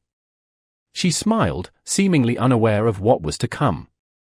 I told her that I had a special gift for her later in the evening, something that I wanted to surprise her with. She seemed genuinely pleased, and I watched as she went about her day, probably thinking that I had forgotten everything that had happened. Little did she know, this day would be one she would never forget. As evening fell, we had a small celebration at home. I acted like everything was perfectly normal. I prepared a nice dinner, and we sat together, eating and making small talk. I could tell she felt relaxed, believing that everything between us was getting back to normal. Just as we were finishing dinner, my phone buzzed. It was the gallery owner's wife, telling me that she was waiting by the front door. I felt a surge of adrenaline rush through me as I stood up and looked at my wife, telling her that her special gift had just arrived. She gave me a curious look, clearly not expecting anything, as I went to open the door. I opened the door, and there she was, the wife of the artist, standing there with a determined expression on her face. Without saying a word, she walked inside, and I led her to the living room where my wife was waiting. The gallery owner's wife dropped to her knees in front of me and began performing an intimate act, right there in front of my wife. My wife's expression turned from confusion to sheer disbelief, and then to rage. She started screaming, her voice filled with shock and anger, but I didn't flinch. I looked down at her and said, "This is for the video and that portrait." I wanted her to understand exactly why this was happening, to feel the same kind of betrayal that I had felt when I found out what she had done. My wife was in complete hysterics, her face flushed with anger as she began gathering her things. She yelled at both of us, her voice cracking as she accused us of being monsters, of ruining everything. But I didn't care. I was past the point of caring about anything she had to say. The gallery owner's wife didn't stop either. She was just as determined as I was to see this through, and we both ignored my wife's tantrum. Eventually, my wife stormed out of the house, slamming the door behind her and screaming that we would both regret this. I watched her leave without any emotion, knowing that this was exactly the outcome I had wanted. There was no turning back now, and I was ready to face whatever came next. After my wife left, the gallery owner's wife and I continued with what we had started. We moved upstairs, and I could tell she was just as caught up in the moment as I was. There was no regret, no second thoughts. This was about revenge, about taking back control of our lives after everything that had been taken from us. We ended up in my bedroom, and what happened next was purely driven by the anger and betrayal we both felt. There was no love or tenderness, just a need to release everything that had been building up inside us for so long. It was raw, and it was exactly what we both needed in that moment. While we were together, she pulled out her phone and began recording. She made sure that her husband would see exactly what was happening, that he would understand the consequences of his actions. She even spoke directly to him, her voice dripping with spite as she taunted him, telling him that this was his fault, that this was what he had pushed her to do. I watched as she addressed the camera, her expression fierce and unyielding. I could almost picture the look on his face when he would eventually see the video. It was exactly what I wanted, to see him brought down, to make him feel the same helplessness that I had felt. Later, after everything had calmed down, we lay there in silence, both of us knowing that we had crossed a line that could never be uncrossed. There was no regret, though. We had both gotten what we wanted, revenge, and a sense of closure, however twisted it might have been. She told me that she was going to send the video to her husband, and I nodded, knowing that this was just another step in our plan.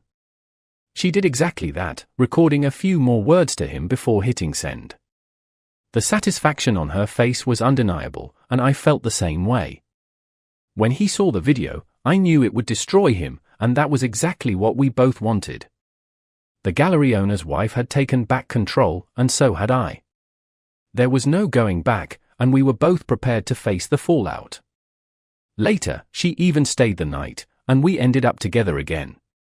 This time, she made sure to record another message for her husband, ensuring that he would get the message loud and clear. The price of his betrayal was far higher than he could have imagined.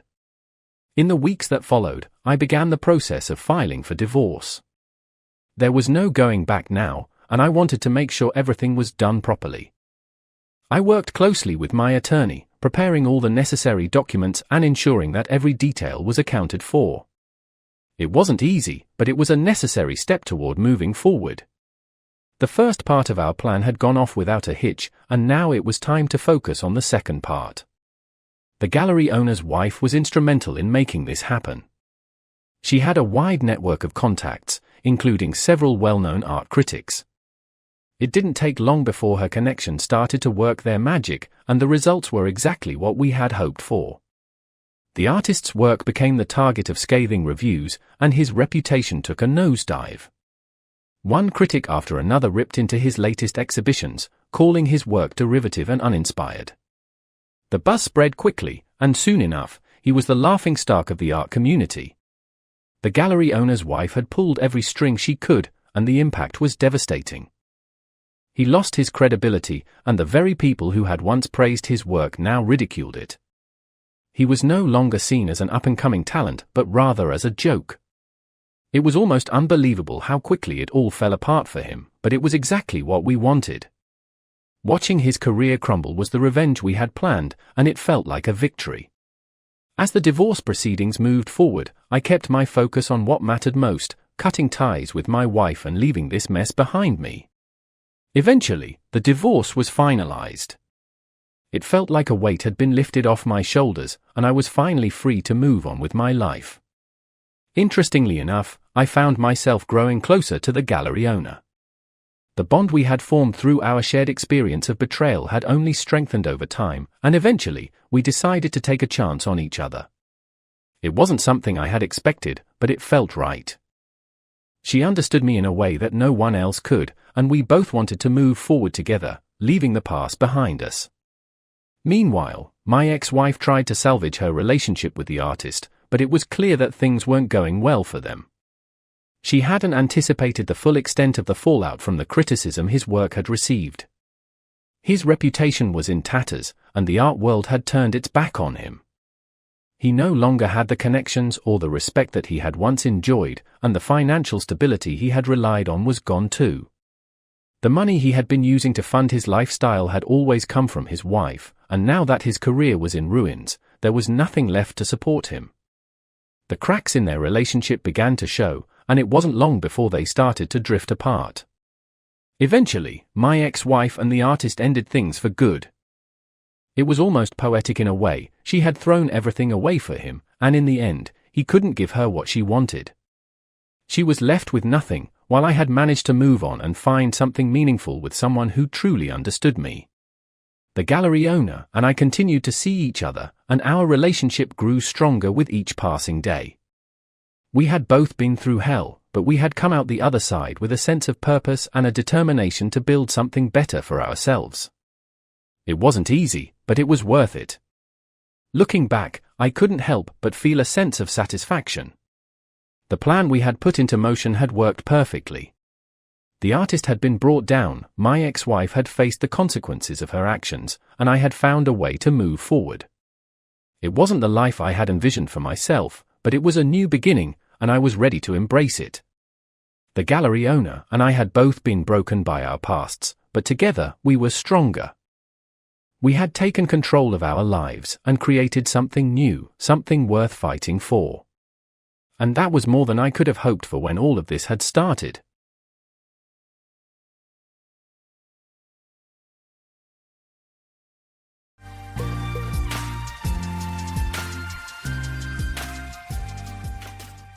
Jack, yeah.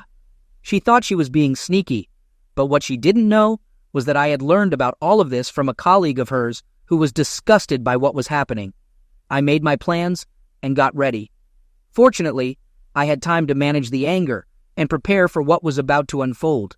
It would all kick off tonight, right after dinner. "Kayla, tonight then?" Mary, my friend, inquired. "Yeah, I'm finally going to do it. I'll wait until after dinner, hand him a beer, and then I'll fill you in on what happens," I replied. "Just remember to stay strong. He won't like it, but you have to remain firm." "I'll keep that in mind, just as we discussed. He doesn't have a choice. This is how it's going to be, and if he truly loves me, he'll let me do this for my happiness." "That's right. Just be prepared for him to yell and scream. He'll resist, but eventually, he'll come to his senses and accept the new reality. It's crucial that you stay calm but firm. Let him have his tantrum, and then he'll realize that you're in charge." "That's right. Besides, as far as he knows, this will only be temporary. Once he accepts it, he'll start to enjoy it. Then, it'll just keep going." "Are you sure about all this? Jack can be very stubborn." "Look, Kayla, Jack loves you more than anything in the world. Sure, he'll get angry, but when he calms down, he'll realize that he loves you so much that he'll do anything to make you happy, Even that. Okay, I think you're the expert. Trust me, it took me messing up 2 marriages to figure it all out, but I perfected the method on my 3rd marriage. You've met my current husband. He is now completely under my control. He even stands next to the bed when I'm with someone else. I also sometimes have him clean up afterward. A month from now, another Jack will get in line as well. Then you can be assured of the security of your marriage to Jack, as well as the pleasure of several other men. I finished the day and went home to cook Jack his favorite dinner. When Jack came home, he greeted me with the words, "I love you," and kissed me on the cheek as usual. Despite my best efforts, I was still nervous.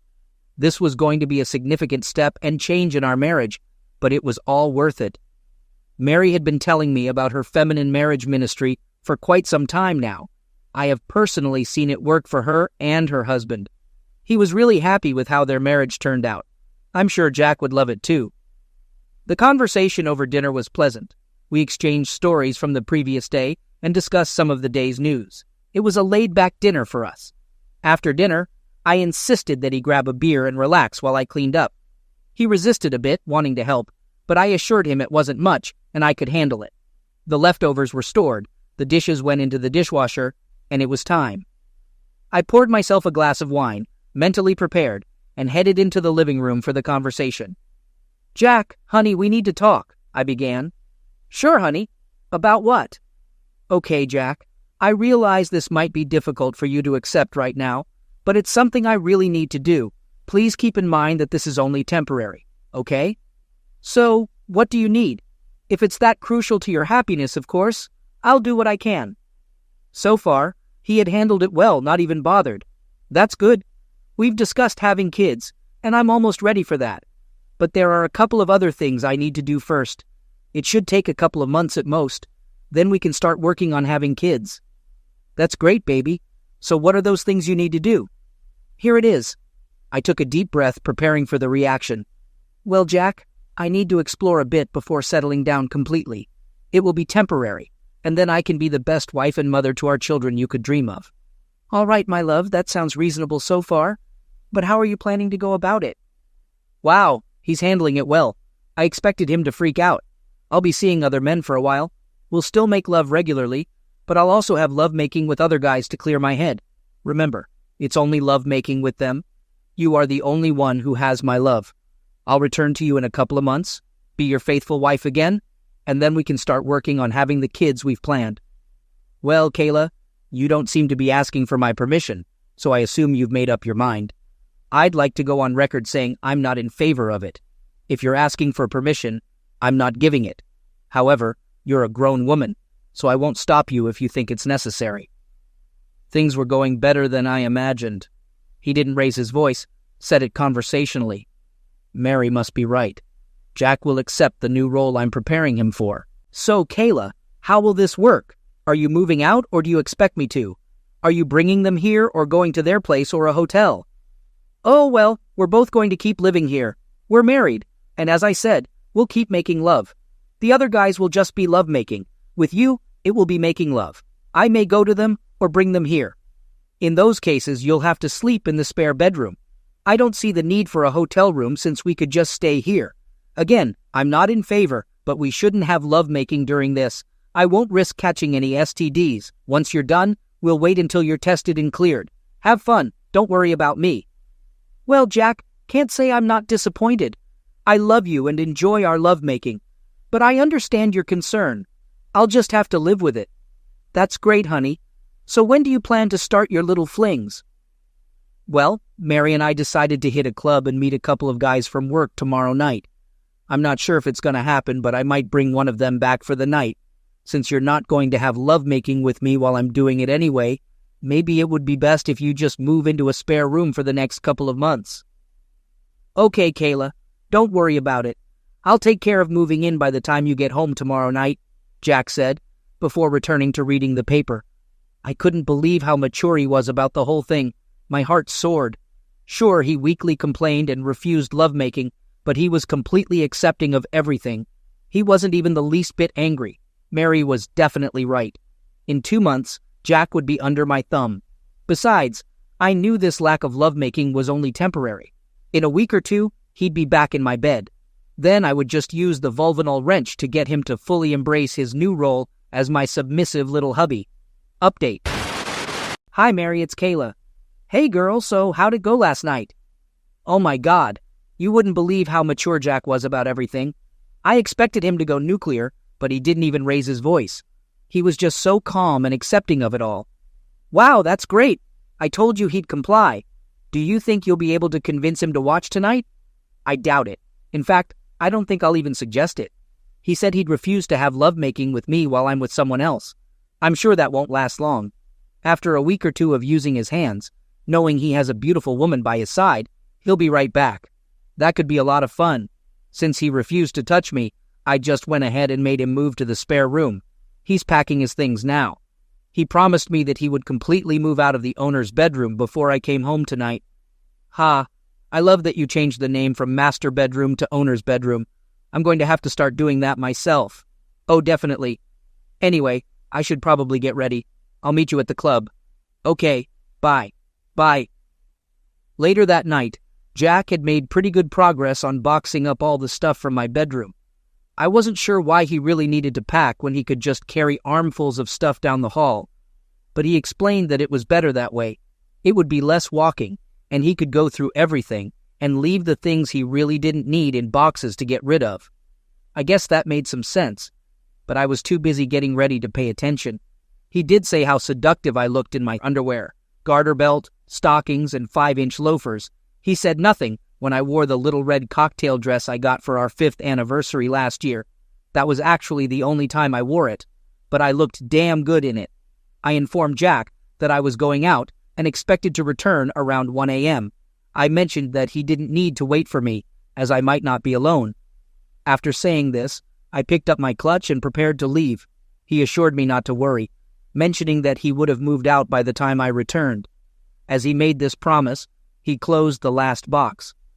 As I left the house, a sense of unease lingered within me, though I couldn't quite identify its source. Despite this, I chose to dismiss it, directing my focus towards the anticipated fun and excitement of the night. At the club, I encountered Mary, Larry, and Josh, the account managers known for their attractiveness and reputed endowment, according to Mary and some of the other office girls. While Jack was moderately endowed, the thought of experiencing a considerably larger member intrigued me, with the added expectation that they knew how to use their assets effectively. In the midst of conversation, Mary asked about Jack's move to the spare bedroom when our first order arrived. I confirmed that he had completed packing and assured me of being entirely moved out by the time I returned. Upon sharing this information, Josh questioned if Jack had indeed made such a statement. I affirmed, recalling Jack's words when I mentioned my expected return time. Our group burst into laughter at the remark, and Larry humorously expressed disappointment about Jack having moved out, as he was hoping to involve him in an carnal setting. I playfully suggested that perhaps after some persuasion, we could consider such arrangements. In the midst of the banter, I observed that neither Larry nor Josh had extended an invitation to dance. Over the course of several hours, we engaged in dancing and indulged in drinks. I danced with both of them on multiple occasions, particularly during slow songs, where we embraced closely, feeling their hardnesses against me. Throughout the night, their hands remained on my backside. Later, Mary and I took a break and went to the ladies' room to discuss the conclusion of the night. We decided the outcome of the ride home through 3 rounds of rock, paper, scissors, resulting in me driving Josh and Mary accompanying Larry. Upon arriving at the house, I led Josh through the front door, noticing that it was dark inside. I assumed Jack had retired to bed by then, reassuring myself that everything was in order. Anyway, we didn't need him watching. I led Josh down the hall to my room. Of course, all of Jack's stuff was gone. Maybe I should reward him by offering him a hand job. There would be something to think about later. Right now, I had other things requiring my attention. It didn't take us long to undress, but Josh wanted me to keep the garter belt and stockings on. I'd lost my thong a couple of hours ago, unsure if it was Larry's or Josh's. It didn't matter. I made enough money to buy others. The next 2 hours were sheer bliss. We started with start position, then switched to another one to avoid exhaustion too quickly. We finished that round with cowgirl. After a brief rest, I enjoyed when he spanked my ass while I rode him. Maybe I'll let Jack do it on his birthday or our anniversary, but it wouldn't happen again. I'd save it for my other lovers. We ended up in the shower before going to bed, and again when we woke up the next morning. After that, Josh had to leave for his wife and kids. So I put on my robe and went to get some coffee. I felt a bit let down that Jack hadn't brewed coffee yet, considering it was already past 9 o'clock. Typically, he'd be up for an hour by now. I planned to address it with him later. I mean, would it hurt him to make me coffee and breakfast, especially after I stayed up late? So much for the handiwork I was going to offer him as a reward for moving into the spare bedroom while I was away. After devouring my breakfast bagel, I headed to the shower and got dressed. The warm water did wonders for soothing my sore muscles. Since I had no plans for the day, I opted for my old shorts and a t-shirt. As I was only going to be around Jack, I wore a functional bra and an old pair of regular underwear. Just as I finished tying my hair into a ponytail, the phone rang. "Hey, girlfriend." It was Mary. "Hey, seductive thing. So how was Josh last night? He was amazing. It was exactly as I thought it would be." Speaking of Jack, what was his reaction this morning? I don't know. I'm a little angry because he seems to be asleep. I was disappointed that he didn't make me breakfast and coffee this morning. I was thinking of offering him a part-time job for being moved to the spare room. But now, I don't think so. Yes, make sure he knows how disappointed you are and what you expect from this moment. Continue to be aggressive with him, but make sure you give him small rewards when he does something good. This will give him incentive to try harder. I'm actually starting to get angry that he still hasn't gotten up. Wait a minute while I get his lazy ass out of bed. I walked down the hall to the spare bedroom and pounded on the door, shouting his name. No response. I tried again. Still no answer. Finally, I turned the knob and swung the door open. "Oh, crap," I exclaimed. "What's wrong?" Mary asked on the phone. "Jack isn't in the spare bedroom. His clothes aren't even in the closet." "Wait," I said, running through the house. Crap. His truck is gone, as are all his tools. That little stirring in the back of my head was starting to take shape. "Oh no," I gasped. "What? What is it?" Mary asked. "Jack moved out." Now I understood what he was talking about. He never said he would move his stuff into the spare room. He only said he would move his stuff out of my room. Then he said he would move in before I returned. I thought he meant he would move out of my room, but he meant he would move out of the whole house. Crap.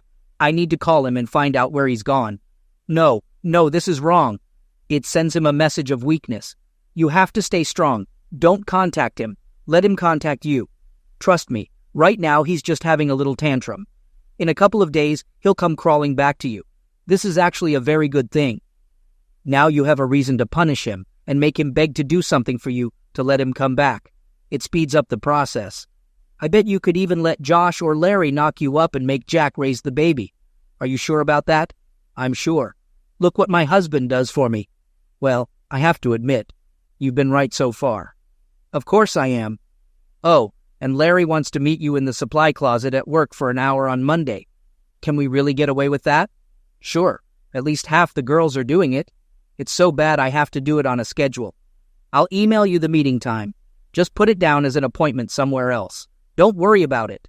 The boss never goes there, and everyone who needs something there knows to ask me before going to get something. We continued our conversation for a bit longer before ending the call. I must confess, I felt a bit uneasy about Jack's move. Despite my actions, I genuinely love him and envision spending my life with him. Mary's portrayal of a feminine lifestyle sounded appealing, offering me the opportunity to explore various men. Eventually, I plan to give up other relationships, but Jack will remain my devoted and submissive spouse. Perhaps in a few years, I can negotiate with Jack to let me tie him down in exchange for ceasing involvement with other men. Of course, this will only happen when I'm ready to give it up, and he doesn't need to know that. Yes, I could use binding as a condition for his return. I'd need to consider that. Regardless, I needed to recover from the previous night and brace myself for a demanding day at work tomorrow. I shrugged it off, prepared a simple dinner, enjoyed a glass of wine, and went to bed. Throughout the week, there was no word from Jack. Mary assured me it wasn't entirely unexpected, and predicted he would contact me soon. The longer he stayed away, the more conditions I could establish for his return. This week, I'd been meeting Larry, Josh, and a couple of other attractive guys in the pantry every day, with a double-team session with Larry and Josh scheduled for this afternoon. On Friday morning, during our break around the coffee machine, Larry, Josh, Mary, and I engaged in conversation. Suddenly, a professionally dressed woman approached and inquired if we were Kayla Adams, Mary Morgan, Josh Johnson, and Larry Jones. After introducing ourselves, she handed each of us an envelope and quickly took pictures with a small digital camera. She mentioned that we had all been served and then headed towards our boss's office. I called after her, asking what it was about, and she responded in a sweet southern voice that she was paid to distribute them as a joke, not to read them. She entered the boss's office without knocking. Less than a minute later, she cheerfully left the building, wishing us a good day. Simultaneously, we opened our envelopes, discovering divorce papers citing spousal cheating as the reason. I was frozen in shock. Josh and Larry's phones rang shortly after, their wives having received proof of their infidelity. Their belongings were about to be tossed out, and they were to take turns sleeping. Divorce papers were imminent. Our boss's voice boomed from the office, expressing frustration. He suddenly appeared in the doorway, yelling loudly enough for the entire office to hear.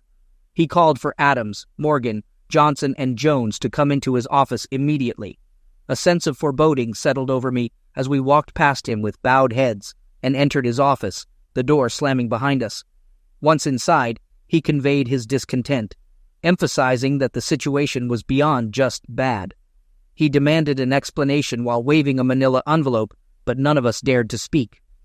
He proceeded to inform us that the company was facing a lawsuit for not adhering to the moral code outlined in our employee handbook. He questioned whether any of us could fathom the reason behind such legal action. Once again, we found ourselves unable to respond. He took it upon himself to explain the situation, stating that the lawsuit revolved around allegations against Mrs. Adams, Mr. Jones, and Mr. Johnson for inappropriate conduct, while Mrs. Jones-Morgan was accused of transforming the storage room into a company brothel. He challenged us to deny these allegations and questioned if any of these incidents occurred during business hours or on company property. With no response from us, he expressed frustration and criticized our actions, stating that the court order prevented him from firing us until the case was settled. He instructed us to leave his office until he figured out how to handle the situation. With our heads down, we left his office and made our way to our room. Following that incident, my job became significantly challenging, but I was grateful to still have employment. Deciding to assess the divorce petition, I discovered its severity, containing images, videos, audio recordings, and even notarized letters. An hour later, a company-wide email arrived from the boss, addressing all employees. Management had become aware that employees had repeatedly planned and executed actions contrary to the moral code of conduct detailed in the employee handbook during work hours and on company property. Considering the likelihood of the problem being more widespread than documented, drastic action was announced. Due to uncertainty about which employees were involved, all employees were required to familiarize themselves with the code of morals in the employee handbook. An online class would be developed over the weekend, and every employee must successfully complete it by the following Friday. Security would conduct spot checks of all secluded areas throughout the day, a measure to be repeated until permanent security cameras were installed for monitoring. Subsequently, the storage room would be locked, and the key held by the security supervisor. Any necessary supplies must be brought in with a security escort. The security supervisor would closely monitor computer use to prevent personal use of company assets. Prohibited activities included scheduling non-work-related meetings with coworkers or others, browsing non-work-related websites, and non-work-related text messaging on company computers. Socializing with coworkers should be confined to the break room. During scheduled breaks and lunch periods, security personnel would roam the building to monitor compliance, and the names of those responsible for the actions would not be disclosed. 2 minutes later, my email exploded with hate mail from coworkers. After work, the other three and I met at a bar across the street. Seated at a small table in the corner, we faced disapproving looks from other coworkers during Friday happy hour. At least we still have work to do, at least for a while. That was very nice of him. "Why do you think, Jack, I asked about including that in the court order, and Josh dismissed it, suggesting that Jack wasn't trying to cause minimal damage, but rather intended to inflict more pain. I sought clarification, and Josh explained the reference to alimony. He mentioned that while infidelity was the current reason for the divorce, having a stable job and income could prevent a judge from awarding alimony. He cautioned against the risk of not finding another job if laid off, potentially convincing a sympathetic judge to provide financial assistance. The advice was to stay at the job until the divorce was final. Larry raised a scenario after the divorce, suggesting that if all four of us were laid off, there could be no alimony and no job. Josh responded that in such a case, he would resign on Monday. Larry made a joking comment about being a natural blonde, implying that resigning voluntarily could have legal repercussions. He explained that resigning after filing for divorce might be perceived as an attempt to receive support from the ex-spouse, and it could lead to negative judgments from a judge. The recommended course of action was to hold on to the job and save money. Josh expressed concern about his and my situation, emphasizing that their wives might receive alimony and child support due to having children. He pondered the challenges they would face if laid off, considering that alimony and child support were determined based on income at the time of the divorce. The situation sounded far from promising. Realizing the potential consequences, I felt the need to talk to Jack and attempt to resolve our issues. Despite wanting to assist my friends, the thought of losing my husband made me reconsider my priorities. In a moment of self-reflection, I questioned my initial intentions and concluded that if I needed to prioritize my marriage over my friendships, I would do whatever it took to save it. I swiftly retrieved my cell phone and encountered a message stating that the number I dialed did not accept calls from my number. Frustrated, I requested Mary's phone, explaining that Jack had blocked my number and I needed to discuss the storm issue with him. After attempting to call him on Mary's phone and receiving the same message, it became evident that he had also blocked her number. When suggested to try Larry's phone, I hesitated, expressing concern about the potential consequences of calling my husband from one of my friend's phones. Acknowledging the difficulty in reaching him by phone, I felt a sense of panic, considering that Jack had likely blocked my home and work phones as well. Realizing that talking on the phone might not be effective, I decided to seek him out in person.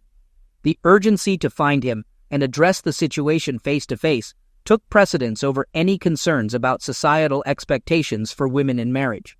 Reflecting on the changes in my perspective, I recognized that just that morning, I had entertained thoughts of making Jack beg and grovel to come home. Now, the tables had turned, and I found myself uncertain of the roles we would play in the resolution of our situation. I picked up my phone and started going through my contacts. Sure enough, at least one of his friends knows where I can find him. Spoiler, none of our mutual friends knew anything. Well, that wasn't exactly true. None of the previous mutual friends who remained friends with me knew anything. The numerous mutual friends who now hated me knew enough. Unfortunately, while they had no reservations about letting me know they knew where I could find him, they defiantly refused to reveal that information to me. I was met with laughter when I asked if they'd give him a message from me. I had just dejectedly finished my last call and fourth drink. That's when Josh showed his intelligence. Yes, it was said sarcastically. Maybe it was just my mood or the result of the differences between how a woman thinks and how a man thinks. Perhaps some of you will think that what Josh suggested was really brilliant. Me? I don't think so. Well, Josh began, since our lives are already messed up, why don't we go to Kayla's and spend the whole night as a foursome?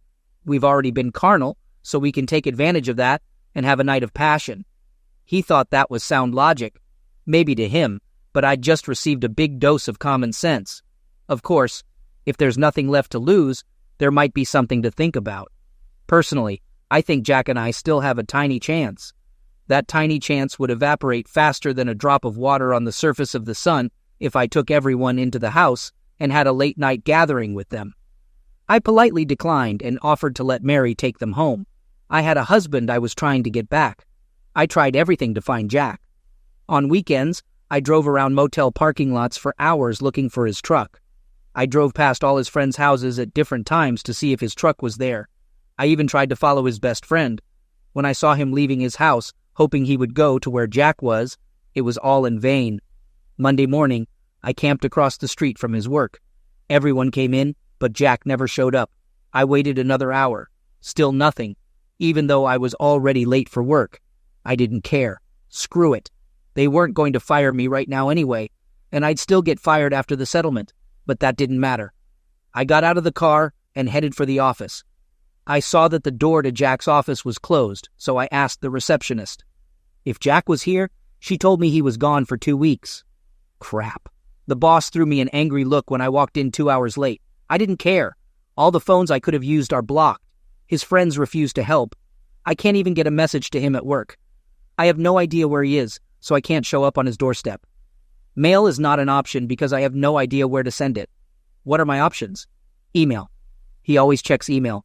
I just have to hope he doesn't block my emails.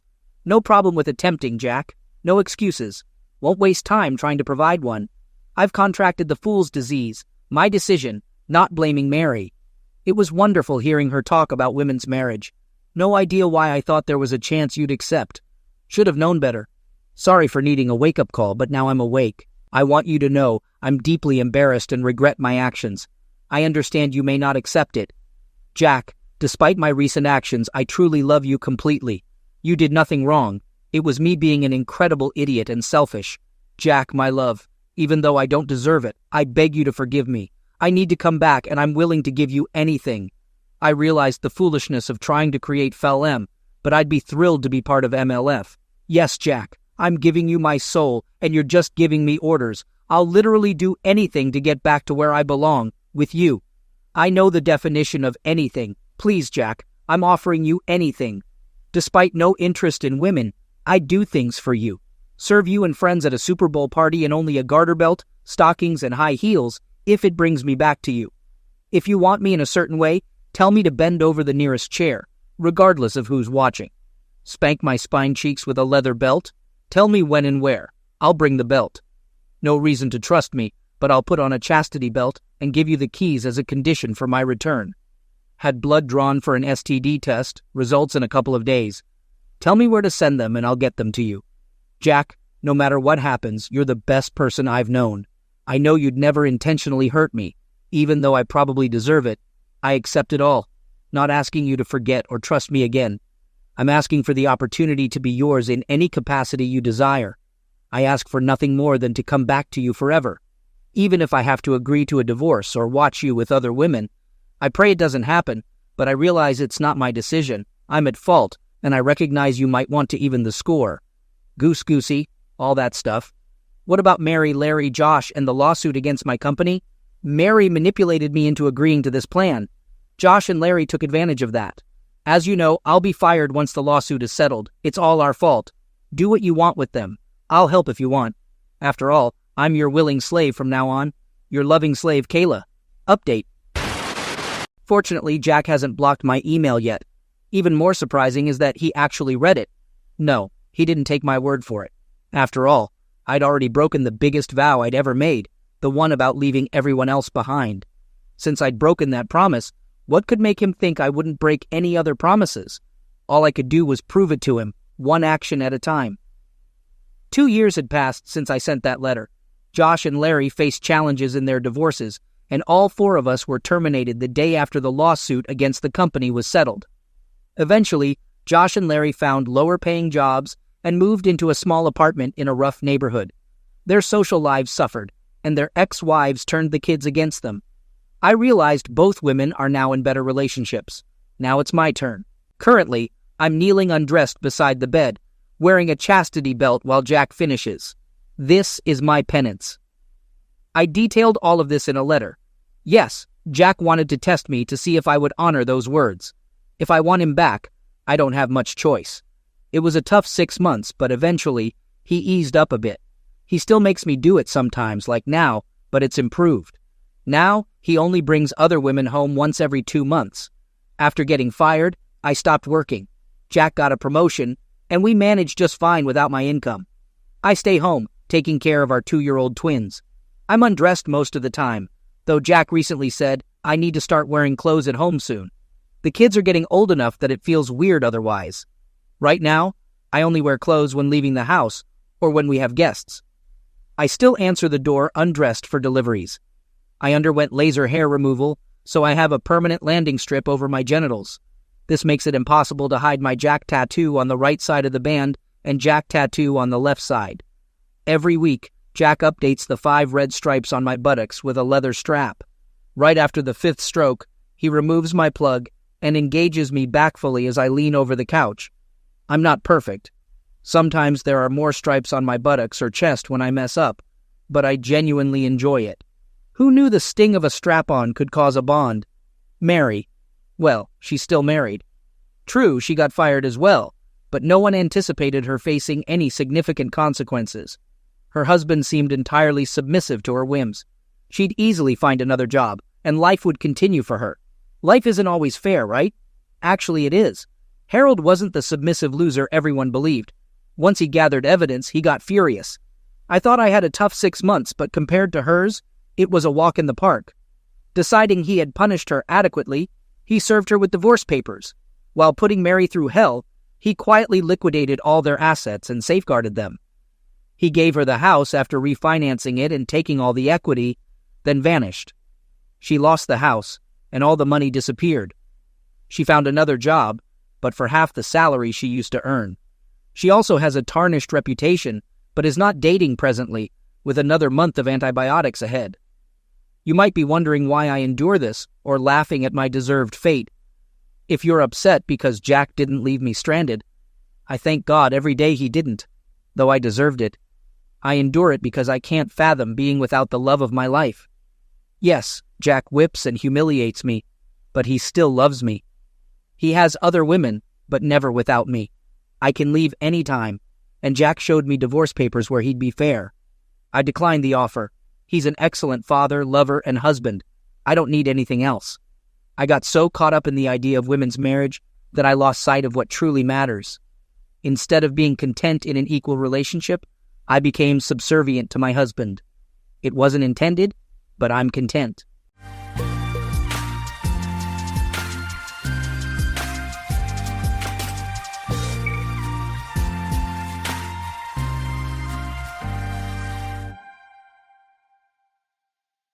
Welcome to Lost Relation Chronicles.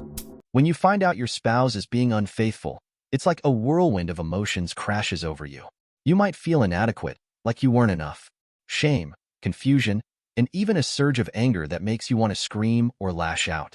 Honestly, I never wanted to know what that felt like firsthand. But life has a way of throwing curveballs you never see coming.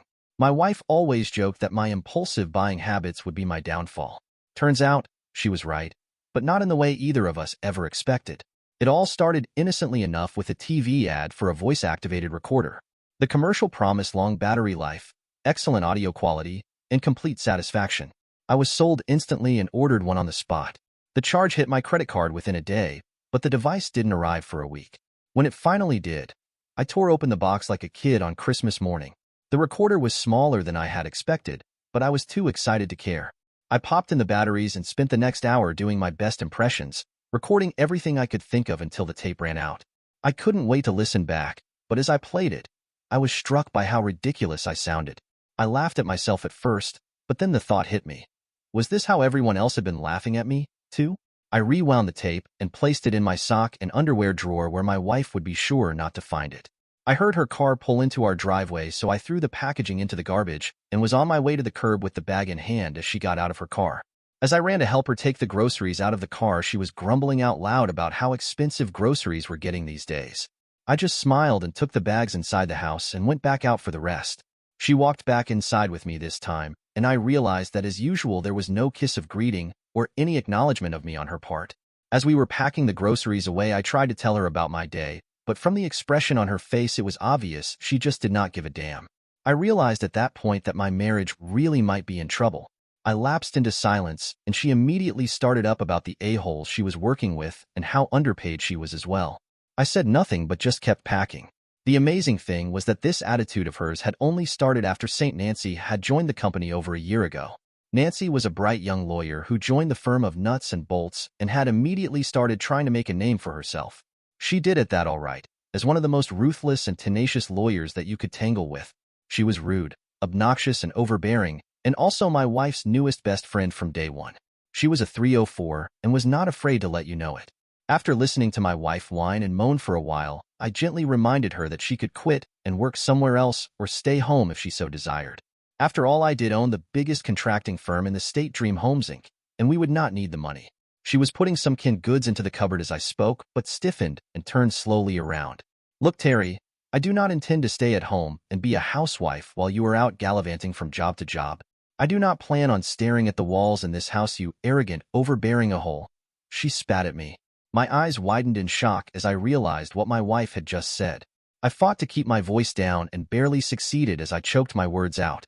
I am going to take a shower and cool off before we both say some things we regret. I turned and walked away slowly with my hands clenched into fists as the blood rushed to my head. She screeched at my retreating back. You coward! How dare you walk away from me when I am talking to you? Get back here now if you value your sex life. Now a hole if you know what is good for you. I stopped and slowly turned around and gave up on not raising my voice because she had just jumped all over my last nerve. Listen, Kathy, to every word that I am going to say. Her eyes widened in shock and disbelief when she heard me swear for the first time since she knew me. She took one step back as I started in on her. I proposed to you because I fell in love with you, and because I believed that you were the woman who I wanted to have and to hold for the rest of my life. Our marriage was great for the first 5 years, but recently you have changed into someone who I do not even wish to know. She started indignantly, but I raised my hand before she could get a word out. I am not finished yet. For the last year, you have tried your best to imitate a dead woman whenever I try to make love to you. You make it seem like a chore instead of an act of love between two married people. If you think that no sex is really a threat, then you need to realize that I knew my hand intimately before I met you, and if necessary, I will reacquaint myself. I paused and took a deep breath to control my anger before I spoke again. I am tired of being constantly put down by you, and I no longer feel welcome in my own home. You need to make up your mind about whether you are interested in making this marriage work or not, and take the necessary steps to do so. Now I am going to take a shower, and you need to make a decision now or later. It is totally up to you. When I came back down the stairs about half an hour later, my wife was sitting staring through the kitchen window. She refused to acknowledge my presence. When I got back downstairs, she walked past me and up the stairs without saying a word. I sat down in the living room and tried my best to enjoy some NBA basketball, but after a while, the TV was watching me as I stared off into space. I snapped myself out of it as I heard my wife coming down the stairs. When I looked up and saw her, I noticed immediately that she was carrying her overnight bag. She stopped in front of me and in a cold and detached voice told me, I am going over to Nancy's apartment and spend the night there, unless you wish to object. I said nothing as she turned and stormed out of the house. I walked out to the patio and tried to figure out just how I had ended up at this stage. I met Kathy about 7 years ago when I walked through the doors of her law firm to set up a trust. I had won the lottery and I wanted the money set up so that no one could touch it. I wanted to use the money to expand my contracting business, and I had some other details I wanted worked out. I had been working at a construction company about 5 years ago when my buddy Jason, who was a carpenter like me, had fallen from the roof he was working on. The company I was working for refused to even acknowledge him in any way. They refused to take liability for the accident even though they did not have any proper safety equipment in place, and if you asked about it, you were gone. Even with my testimony and his, against everyone on the site, we did not stand a chance. He recovered eventually, but the bills and being laid up really put him out a lot. Because we had both lost our jobs, we decided to start up a small contracting company together to earn money. It was tough at first, but things were now starting to even out when I won the lottery for the largest jackpot ever in the history of our state. I discussed my plans with Jason, and we both agreed that investing in our business was a good plan, but we decided that we should ensure that the money was protected from any future relationships, so he had recommended nuts and bolts to me for setting up a trust. I was on my way out after signing the papers when I bumped into Kathy, and for me it was lust at first sight. She was short, about 5 feet 4 inches tall, and every single inch was curved. She was just beautiful, and I just had to try my luck with her. She gave me a hard time at first, but after a little coaxing and a lot of flowers, she finally decided to go out with me. She was bright and very articulate, and she was a joy to talk to. There were few things that we could not discuss without her being well informed about them, except for sports and my bedroom decor. The latter she took quite a while to get to know, and it was only after I proposed marriage to her about 6 months after dating her that she became as well versed in it as me. She told me a lot about her childhood and how hard it had been growing up on the wrong side of town. She had realized from early that the only way to pull herself out of there was with an education, and she had buckled down with her schoolwork and was soon top of her class. She was very shy at school, and after her body had started to develop, she had soon captured the interest of the boys. But after a disastrous first date in which the guy had tried his best, including force to get in her pants, she had given up dating in high school. She had found after graduating that she did not have enough money to go on to college, even with a scholarship. So she had started working at the law firm as a clerk/typist and completed a paralegal course at the community college. She was immediately promoted and had been doing the job for the last 5 years until she bumped into me. She always refused to discuss her previous partners with me, but just smiled and said, "You will never lose me to any man." Her reluctance bothered me a bit at first, but I decided not to dwell on it for too long. After all, it's all in the past, right? We often discussed my development plans for the business, and she was in agreement with everything I wanted to do, even suggesting that I set up a company-owned nursery for my employees' kids. Well, I took her advice on all that, and after discussing it with Jason, we started to slowly implement our long-term goals for our company. The first thing we did was to set up full medical insurance on all employees and their families, and hired a safety engineer to cut down on any accidents on our work sites. We also set up a pension plan with contributions being voluntary and provided free independent financial advice to all employees. We also set up a credit union for staff and family members only, which allowed them low-interest borrowing. Well, needless to say, our employees were very happy, and we had very few people quit except those who were going on to further their studies. When we had started the business, our company's quote was, "You give us your money, and we will give you your dream home." Our competition had laughed at us, but after the customers started to realize that what we said was what they got, they were scrambling to keep up with us. The implementation of all these things took time, and a lot of mine at that, but I always try to be there for my wife. It took about 5 years before everything started paying off, but eventually it all came together. Strangely enough, when the business was going well, is when my home life started to deteriorate. It started for me when Nancy started spending all her free time over at our house. She and I never hit it off at all. I mean, she just rubbed me the wrong way from day one. Any argument or debate, she had to win it, and her opinion was the only one that counted. You could give her facts and statistics, but nothing could change her mind when she believed in something. She was always crying down men, and soon I never even bothered to speak to her anymore, which pissed her off even more. I just did not care. The last straw came for me one day when I was sitting on my patio trying to relax and take a nap. She and Kathy both came out and sat down beside me. I tried to ignore the both of them, but Nancy soon started up a conversation about how all men were all dogs who needed to be castrated. I waited for my wife to leap to my defense at least, but when I opened my eyes, I was surprised to see her nodding her head in agreement. I almost blew a fuse right then, but just when I was starting to get control of myself, Nancy started up again. This time she was going on and on about how me could not properly satisfy women and staring me right in the eyes as she did. Now this, combined with the fact that my loving wife was there nodding her head like a Chinese mandarin while Nancy spoke, set me off. I rose slowly to my feet, and holding my hand out, I pointed to the road. "Listen here, you little man-hating piece of crap. I put up with you because you are my wife's friend, but I will be damned if I am going to sit here and listen to you try to emasculate me in my own home." Her mouth drooped open as she stared at me, and she went inside to pick up her belongings and left in a huff, slamming the door as she came back through it. My wife started after her, but was too late to stop her from driving off. She ran back to me and started to read me the riot act about me being so rude to her friend. I raised an eyebrow and asked her, "Where were you when she was here mouthing off to me, trying her damn best to make me uncomfortable in my own home?"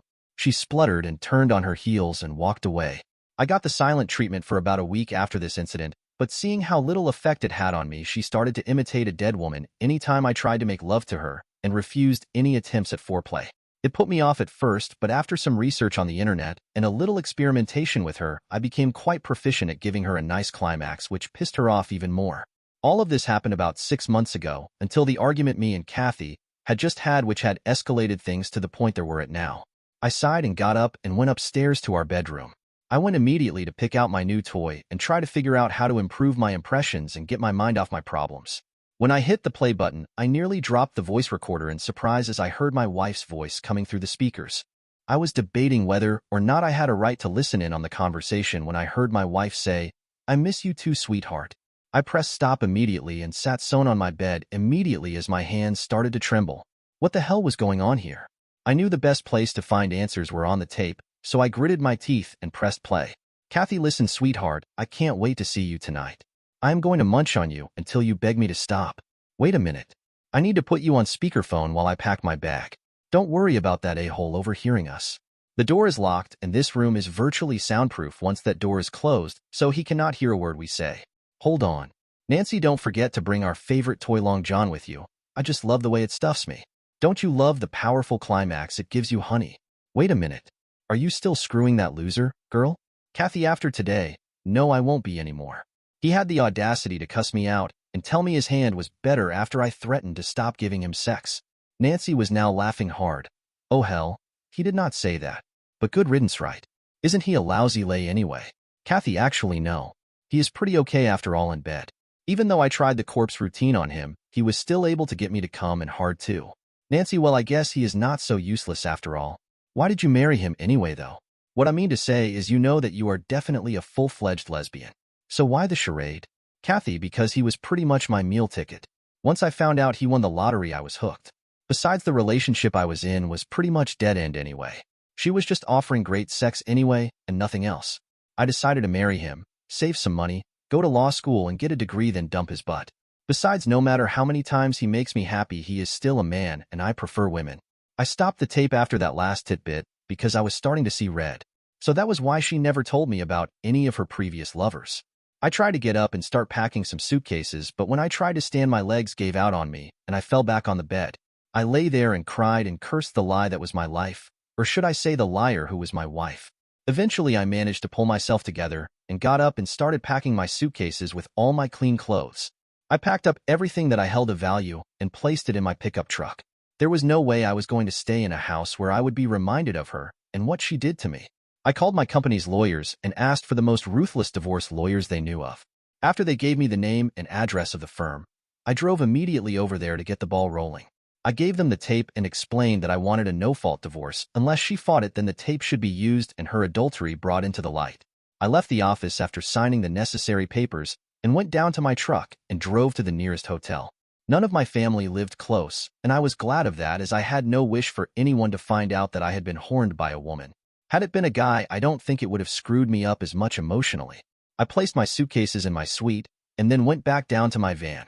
I drove over to Jason's house and asked him to keep my stuff in his garage until I had arranged for a new residence. I gave him a brief explanation about my pending divorce, and he thankfully did not try to probe me for more information. I canceled my cell phone service and got a new one set up the next day. I explained at the office that my soon-to-be ex-wife was no longer allowed inside my office, and other than a few questioning glances, no one said a word. The divorce papers were served at her workplace, and she went into shock after receiving them. She tried calling me but got an out-of-service message on my cell phone and was told that I was not accepting her calls when she tried my office. She found out where I was staying, but after being slapped with a restraining order, she gave up on that. She and Nancy did try to fight me on the divorce and demanded a hefty settlement. My lawyers called me and I showed up at their office to meet with Kathy and Nancy, who was representing her. I watched her face as the tape was played for the both of them, and they both turned pale and slumped into their chairs simultaneously. After that, there was no fighting on their parts, and they were both eager to sign the agreement. Afterwards, when we were on our way out, Kathy did stop me and tried to apologize. I held my hand up to let her know to shut up. I put a ring on your finger over 6 years ago, promising to forsake all others for you. I tried my best to be a great husband and to be your friend and your life partner, but you were never interested, were you? You betrayed everything I held sacred and dear, and that can never be replaced. Goodbye and good riddance. Wait, please. I will do anything for you to take me back. Even arrange a threesome between you, Nancy, and I if you want. She pleaded with me. The look of disgust I threw at her before I turned to walk away broke her down, and she just sat down and cried. As I walked away, I wondered why all of a sudden she was so interested in getting back with me, but quickly pushed it from my mind. Who gave a damn anyway? Too little too late as far as I was concerned. Before I turned the corner, I heard her shout to me, "Believe it or not, I did fall in love with you, and I am truly sorry for the hurt I caused you." I continued walking because it was too little too late as far as I was concerned. I designed and had my company build me my dream home after that, and settled down to live my life as a bachelor. I did hear that Kathy and Nancy broke up in less than a month, but who cares? My life is in front of me, and I will not be looking back to the past anymore. Dear listeners, please share your thoughts in the comment section below, and don't forget to like, share, and subscribe. Reclaiming my life after discovering my wife's 20-year affair and overcoming the pain of cheating. You never expect it to happen to you, but friends endure the pain of divorce for various reasons. Trusting and loving your partner, you never think you'll join the ranks of failed marriages. Yet when you glance at divorce rates, especially nowadays, you question the institution of marriage itself. The vow, "till death do us part," rings hollow. Its significance faded over time. Perhaps I should have noticed the signs, not just from online sources, stories, articles, or simply by being more attentive. Love often tints our perception positively. Despite having a family and a life together, the notion of growing old with someone feels unsettling. Yet the signs were there, and I had glimpsed them before. My upbringing labeled us a single-parent household eventually. Back then, my parents' marriage seemed robust, filled with love and respect. My father toiled hard, his laborious job taking a toll, but he prioritized his family's well-being. Meanwhile, my mother returned to work when my younger sister began school. As children, we were oblivious, but hindsight revealed the signs, unraveling the truth. Her affair didn't commence immediately. I was a teenager when it began, with my brother slightly younger and my sister 3 years junior. It unfolded like many illicit romances do: late work hours, business trips, sudden grooming improvements. Upon returning from rendezvous without smartphones, clandestine calls and unexplained disappearances marked my mother's interactions. The affair's exposure occurred when my father stumbled upon them. He had wrapped up work early, intending to surprise my mother with an outing. She had claimed a half-day for hairstyling and shopping. Instead, he returned home to find her car in the driveway alongside another he recognized. Entering through the back, he discovered his wife, my mother, with her boss in their bed. Enraged, my father confronted him. The man, Jim Thompson, left our house battered. My father quickly realized that infidelity held no weight in a no-fault divorce country. Some argue possession is 9/10 of the law. Attempting to oust her from the house, he faced resistance from my mother's family. With the house in both their names, she refused to leave. Caught in a bind, staying would thwart divorce, requiring a year of separate living. Despite trying to evict her for infidelity, it wasn't legally enforceable. No-fault divorces can feel unjust, especially when infidelity leads to the split without repercussions. Eventually, my father moved out, unable to find a place for us all. I confronted my mother, planning to move in with him soon. My younger siblings were unaware, puzzled by our father's absence. During that tumultuous year, my mother maintained our visits with our father, who struggled emotionally. He confided in me, admitting we were his sole motivation. He aimed for custody and a home, a distant hope in a system biased against men. Despite my desire to live with him, custody favored my mother, as my siblings were deemed too young to decide, leaving us in her care. A silver lining for my father was Australia's lack of alimony. Though spousal maintenance exists, it's not always granted. With our mother earning well, he only had to pay reasonable support. Unlike the US, Australian child support is fair for the non-residential parent. This spared my father from financial ruin. The following 4 years were tough. I resented my mother, making it clear to any suitor she brought home. By 16, I left her in tears. We barely spoke, and I avoided home as much as possible. Post-divorce, my father found love with Naomi, also divorced. I embraced their relationship, and she became a loving figure to us. Despite his reluctance to remarry, they lived together happily. When I turned 18, I left home, unable to tolerate my mother. My parting words were harsh, reflecting years of pent-up frustration. Despite our rift, she cried as I left. I reassured my siblings and promised to stay connected before bidding my mother farewell. My mother's experience made me cautious with women. Aware of my monogamous nature, I sought the same in a partner. After reading numerous articles on infidelity post-high school, I dated casually, aiming to find someone deserving of my trust and love. At 21, working as an engineer and pursuing advancement through night classes, I met Kylie, a recent university grad. I met her at a corporate event where I represented an engineering company while she worked part-time as a sales rep for another firm. We hit it off instantly, and by day's end I had her number, promising to call. "Got a hot date?" Mark, my roommate, teased. We had agreed to share expenses to save money. Something like that. "Is this the girl from the conference?" "Yeah." Finally mustered up the courage to call. I smirked. "Back off, Dave. Just wait a couple of days not to seem too eager." Trust me. She was thrilled when I called and eager to meet. After applying aftershave, I felt confident. Not wanting to look unkempt, despite a decent job, finances were tight, but I felt comfortable. We agreed to meet at a local bar, taking things step by step. I typically avoided dinner on first dates to sidestep the free meal scenario. Entering the bar, I spotted her on a stool, already enjoying her drink. Her eyes lit up when she saw me, and my heart raced. Over drinks, we opened up.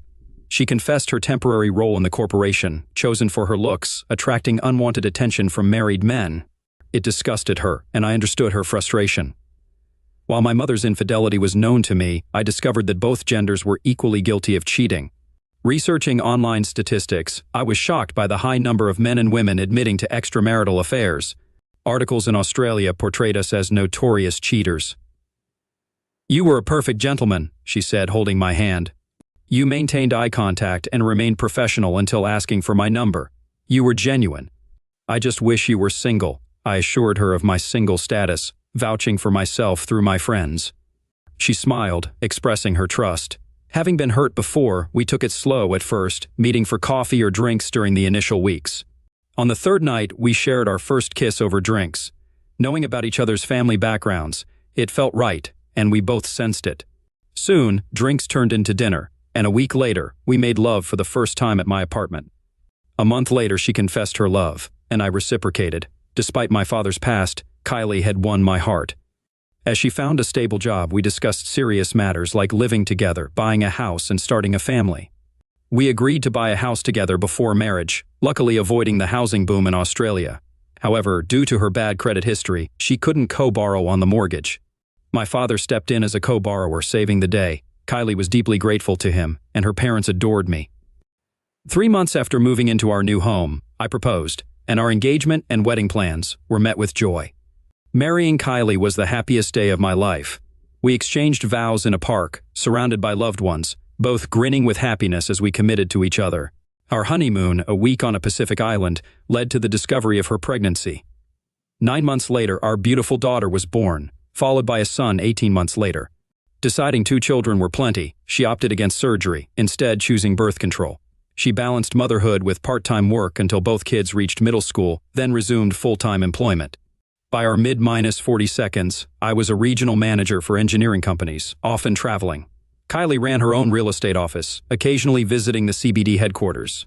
Our daughter moved out to live with her boyfriend, while our son pursued university studies. Married for over 20 years, our love remained strong. Though I could admire other women, my heart belonged to Kylie, and I never strayed. My father's experience always lingered in my thoughts. I should have been more vigilant, seeing the signs earlier. When I finally acknowledged the truth, I knew I had to prepare for the worst. "You never think it'll happen to you." "Do you think she's cheating?" Dave asked, surprise evident. "Buddy, she adores you." I was naive, Dave. I hoped our relationship would improve once Steve left, but her behavior resembles my mother's.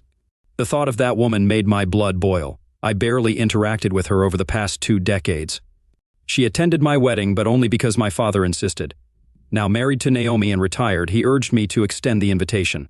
I complied reluctantly, feeling pressured not to appear as the villain. Besides occasional texts about her seldom visited grandchildren, I kept my distance. Kylie understood and didn't push for a relationship with her either. "What's your plan?" "Gather evidence and leave her if she's cheating." "Or how?" "I have ways. Lately she's been unusually secretive. My fault for trusting her. Now I'm preparing for the worst, meeting with a private investigator Monday to confirm suspicions. No need for photos, just evidence. It's a shame you can't divorce for infidelity." "True, but early defense can help." Luckily, she waited until the kids were out. "Plus, there are details in our lives she's overlooked that could help." He sympathized, patting my shoulder. "I'm sorry, buddy."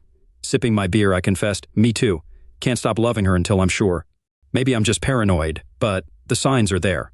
The next morning, I visited Dad. Seeing my troubled expression, he offered a beer and patience. He and Naomi, still deeply in love, reminded me of their enduring bond. Though their initial relationship was short-lived, Dad wanted her as his wife. "I suspect Kylie's having an affair," sighed Naomi. Dad muttered, "Not again. I'll hire a PI Monday." "The signs are clear, Dad. Same signs you mentioned with Mom. She's read a manual on infidelity evasion, it seems, but I woke up." "What's the plan?" I smirked. Naomi chuckled, sensing my grim expression. "Dad, I'll transfer my house to you. Kylie's name isn't on the mortgage. Legally, we own it. When I'm gone, she's a tenant. I'll gift you the house by removing my name from the deed as per state and federal law. Then we sign a lease. After the divorce, I'll outline how to legally evict her if needed." "Thought this through?" Naomi asked. "Kylie knew our terms on fidelity. She breaks them, she's out, no alimony or support. Thankfully, I won't fund a cheater." I sipped my beer, vexed. "Hope I'm wrong." Returning home, Kylie lounged on the couch, greeting me warmly. "Where were you?" she asked. "Just talked with Dad about a job," I replied. Suspicions gnawed at me. Lacking concrete evidence of her wrongdoing, if she was unfaithful, it wasn't with someone she saw daily. I dreaded the possibility of sudden girls' nights out. Despite occasional late work nights, she assured me of her love, but doubts lingered. The idea of her betraying me sickened me, yet without proof, I had to trust her, albeit cautiously. Monday arrived and I went to work as usual. Despite our routine breakfast and affectionate exchanges, I harbored plans to meet a PI at lunch to monitor Kylie. After 2 decades of marriage, it was unsettling to find myself hiring a detective reminiscent of old detective movies. She noticed my surprise and with a smile detailed the process and costs. Will she notice the money movements? No, we have separate accounts but share one for her bills. Why suspect an affair? I recounted my mother's infidelity, my father's discovery, and our current situation. How's your bed life? She probed. Started well after our son left but slowed 6 months back. I'd have closeness nightly if possible. Observe changes in her behavior. Yes, subtle ones. Enough for suspicion. I grinned, not a full communist parade but enough red flags.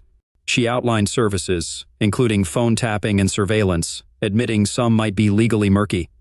I clarified it wasn't a permanent affair unless I was blind. I had no clue if she was meeting someone during lunch, working late, or seeking occasional flings. I just wanted the truth. Given time to ponder, I'd initiate surveillance next week. Giving up closeness was tough. Unsure of her fidelity, the idea of sharing her made me uneasy. I could have feigned illness, but honesty prevailed. I wasn't interested. Rejecting her advances likely puzzled her. She queried if work stressed me, and I, preoccupied, confirmed. She reaffirmed her love as always. I called Wednesday, initiating surveillance. Doubts gnawed, wondering if it was all in my head. Despite evidence from the investigation, it took a month of resistance for her infidelity to surface. Meanwhile, I immersed myself in literature on cheating spouses, prepared for a marital breakdown. I began preparations, assembling an evacuation bag and moving belongings to the car. Workers knew I'd be leaving soon. I just needed to set a date. Our home was solely in my father's name now, and my wife wasn't mentioned in the lease. Hopefully, she'd be out within a few months. It was Friday evening and I arrived home as usual. Typically, Kylie would be in the living room enjoying TV and wine. We'd order takeout, chat about our week, cuddle, and head to bed. Fridays were usually great, especially since the kids moved out. We'd make love all weekend, but this time, I heard her bustling in the bathroom, which struck me as cliché. I grabbed a beer and settled on the couch in darkness, waiting for her. When she emerged, instead of the expected seductive attire, she wore a colorful blouse, short skirt, stockings and heels, with styled hair and makeup. She looked stunning, though it wasn't for me. It took a moment for me to realize, "Oh, Mark, I didn't realize you were here." I arrived home at my usual time, Kylie. You seem pretty occupied getting ready for whatever you have planned. Where are you off to? She hesitated. I have a date tonight, Mark, with John from work, just a work thing. It was a blatant lie. I knew John, her affair partner, from her company's head office. He was married with kids around our age. I'm not sure what she expected me to do, but there comes a point when a man washes his hands of it all. If she thought I'd beg or plead, she didn't know me. I stood up, meeting her eyes as I approached. She flinched and I smiled, heading to the kitchen. Aren't you going to say anything, Mark? No. She had no clue how ready I was. We were both good at pretending, but I wasn't going to deceive her with lies. Fair enough. I'll be back later. We'll talk then. I didn't respond, but followed her to the door. She glanced back, looking uncertain. Whether it was guilt or not, I didn't care anymore. Good night, Mark, she murmured. Goodbye, Kylie. She likely understood my unspoken message, but perhaps she thought I'd tolerate it like those other men. But I wasn't going to be a betrayed man. I wouldn't stand for it. I had no interest in open marriages or any of that. It undermines, degrades, and completely disregards the marriage vows. Once she departed, I sprang into action, grabbing my evacuation bag and another suitcase. I loaded them into the car. Thankful for modern technology, I handled everything online or through phone apps. Our debt was minimal, just one credit card, which I promptly paid off and canceled. After settling upcoming bills, I transferred most of our joint savings to my account, leaving her enough for a couple of months' expenses. With possession being 9/10 of the law and the house in my name, she'd soon realize she was on her own. Walking through the now tainted memories of our home, I sighed, sipping my beer. I had 3 calls to make, one easy, the other 2 daunting. Dad, she's confirmed. She's cheating. She admitted she's going on a date tonight. The plan starts now. Where are you off to? Adelaide. New job for a year. After the divorce, back to Sydney. That's the plan. Got it, son. I'll keep your whereabouts under wraps. New number? Sorting it out on arrival. Will send my address. Drive safe and stay smart. Dad, I'm just leaving a cheater. Feel like history repeating. You've done nothing wrong, Mark. Find peace. Move on. We love you. Kids? No, not yet. Thanks, Dad. Talk soon. Calling my kids was tough. First, my daughter. She cried hearing it. Heartbreaking. I reassured her of my love, but I'm leaving for now. We'll email new details. As for my son, he took it stoically, calling his mom a cheat. He only asked what I'd do about him. I'll find him and tell his wife the truth. No revenge, Steve. This is real life, not some made-up story.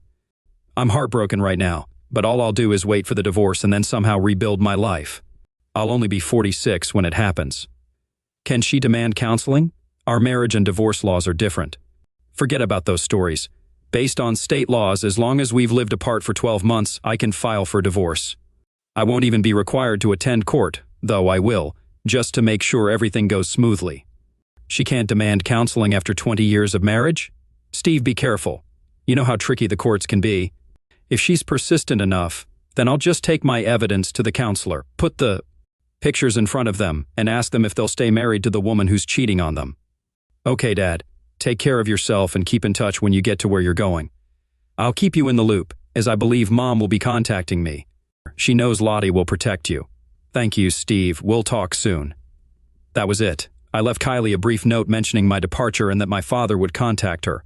No explanation given, leaving it as a surprise. I notified our children, as my father had done. If her parents inquire, I'll share proof if necessary. I left my wedding ring on the coffee table with the note and copies of evidence, keeping the originals. Driving away from the house, I felt a weight lift. I booked a hotel outside the city to plan my move to Adelaide. Taking 2 weeks, I explored small towns along the way. In Adelaide, colleagues welcomed me and showed me around. I chose a modern apartment in North Adelaide, opting not to buy due to high prices.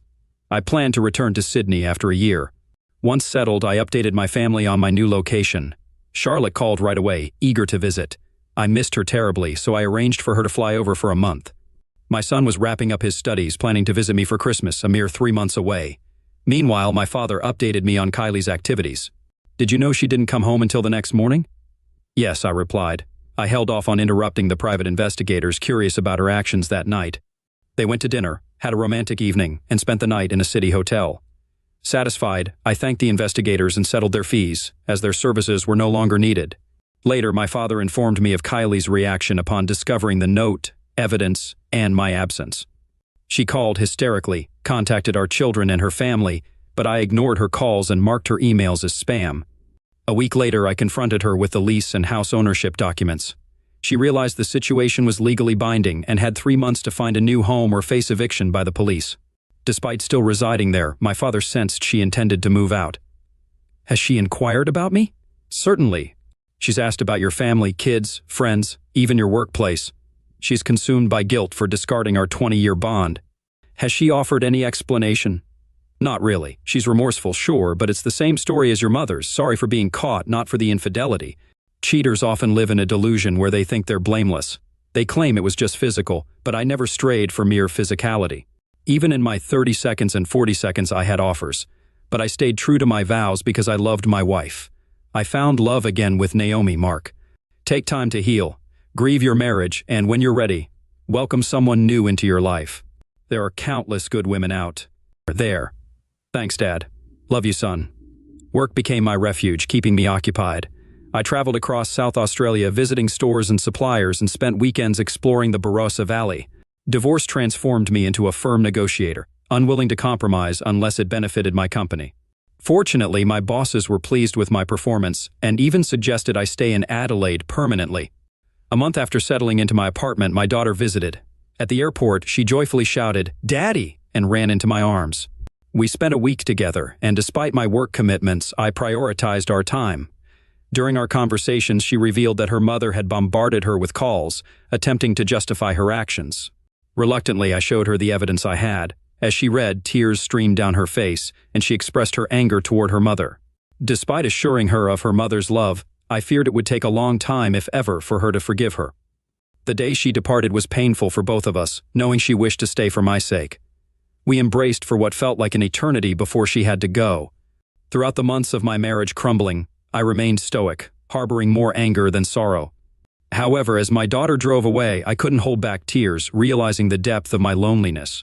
Yet her visit rejuvenated me, and I found solace in nightly conversations with her, frequent calls from my son, and promises of support from my siblings. My father kept me updated on developments, while old colleagues from Sydney reached out for casual chats and laughs, offering a semblance of comfort amidst the turmoil. About 6 weeks before Christmas, lightning struck once more. Strolling through the aisles of the nearby supermarket, I found myself in a state of boredom. Grocery shopping used to be a joyful activity with Kylie, filled with laughter and goofiness. As I reached for a bottle of salad dressing, I collided with another shopper reaching for the same item. Our eyes met in surprise. "I think I startled you," I admitted. "No, my fault entirely. I didn't see you there." "Please take the bottle. I'll find something else." She insisted. "But it's the last one," I replied with unexpected confidence. I proposed, "How about this? You take the bottle and we grab coffee afterward." Struck by her touch and captivated by her beauty, I extended my hand. "I'm Mark." Her smile illuminated her face as she replied, "I'm Jennifer." Sensing her soft skin as we shook hands, I asked, "Do you often meet men in supermarkets?" "Mark," I chuckled. "No, you're the first." "And are you single?" "If not, I'll retract my invitation, but if you are, I hope you'll accept." She had shoulder-length brunette hair and wore thin-rimmed black glasses that accentuated her bright blue eyes and small nose. With full natural lips and a classically beautiful face, I couldn't guess her age. Despite my curiosity, I restrained myself from sizing her up, though I figured she was shorter than me by about 6 inches. Her smile suggested she liked what she saw. "I'd love to grab coffee. Can I have your number?" After exchanging numbers, she texted, "I'll finish shopping in about half an hour, then head home to put things away. But I can meet you in a couple of hours if you'd like." "Are you local?" I asked. "Yes, I live nearby," she replied. "Same here. I avoid long drives just for groceries. Let me know where you'll be, and I'll meet you there." Moving the cart ahead, she rested a hand on my forearm. "See you soon, Mark. It's been too long since I've had a date." At the coffee shop, I caught her tone and met her gaze, sensing the pain mirrored in her eyes, a reflection of my own struggles. "I'll text you once I'm home and let you know where to find me." Finishing my shopping, I hurried home, storing everything away before showering and changing. Before leaving, I texted Jennifer about meeting at a nearby coffee shop I enjoyed, and she responded, mentioning she frequented the same spot and wondered if we'd crossed paths before. I'll admit I felt a bit nervous waiting for her. Though I dated my wife throughout our marriage, this was my first real date in 20 years. When Jennifer arrived, she seemed overdressed but stunning in a sundress. After getting drinks, we talked and got to know each other. Jennifer confessed she was amazed by my confidence in asking her out at the supermarket. "When you touched my hand, Mark, I felt something," she admitted, blushing but shaking her head at the idea of it being just her imagination. I've read about such connections, but I always thought they were just stories. As she extended her hand, we shared a smile, and as I grasped it, she whispered, "I felt it again, definitely from my side." We didn't delve too deep into our stories, especially on a first date. I recognized her name and noticed her bare left hand, though remnants of a ring were evident. She worked as a kindergarten teacher but had no children of her own, residing solo in a small apartment with a handful of close friends. Her parents and younger sister lived in the city, and she revealed she was 35 years old. "Oh," I responded. "I'm 45. "Your age doesn't matter, Mark. What matters is the kind of person you are," she assured me, prompting me to admit my recent breakup. Seeing her anxious expression, I suggested another drink, sensing the need for an explanation, though reluctant to divulge everything on our first encounter. She surprised me by saying, "No, Mark, I trust you for now. I can see you're hurting. Is it that obvious?" "I've seen the same look in the mirror," she confessed, taking my hand and offering comfort. "It gets easier day by day. Eventually, the person who broke your heart won't matter anymore." With a reassuring smile, she added, "And then perhaps you'll meet someone who begins to mend it. It may take time, but it happens." My father always said the same thing. "Your dad's got some wisdom," I remarked as we polished off our second glass and headed outside. Approaching her car, I felt a bit uncertain. Should I kiss her, hug her, or just bid her farewell? Opting for a hug, I found myself reluctant to let go, surprised by the intensity of my attraction to her, yet eager to explore it further. It seemed she felt the same, neither of us wanting to break the embrace. "Give me a ring this week, Mark. I'd love to chat again." "How about tonight?" Her giggle tugged at my heartstrings. "Feel free to call any time."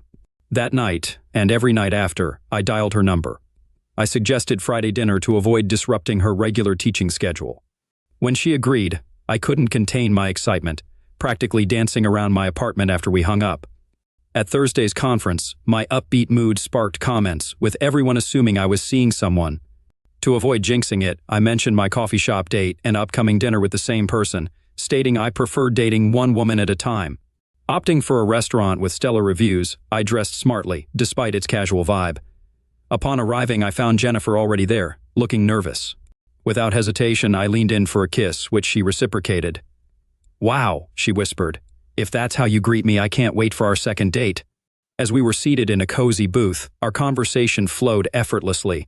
We split appetizers and desserts, enjoying each other's company and losing track of time amidst captivating conversation and shared glances. The meal was excellent, and the service was attentive yet unobtrusive. I settled the bill and suggested heading to Holland's for another drink, which Jennifer readily agreed to. Leading her there, I chose a tranquil bar with soothing piano music in the background. Jennifer sipped a cocktail while I enjoyed a bourbon. Eventually, she asked what was on my mind, and I poured out my thoughts, our meeting, our lives, our children, and our careers. Then I opened up about my father's struggles, my strained relationship with my mother, their divorce, and how it made me realize my own marriage was crumbling. I confessed that I was technically still married but separated, relocating to finalize the divorce. I assured Jennifer that if she saw my actions as cheating, I wouldn't hold it against her.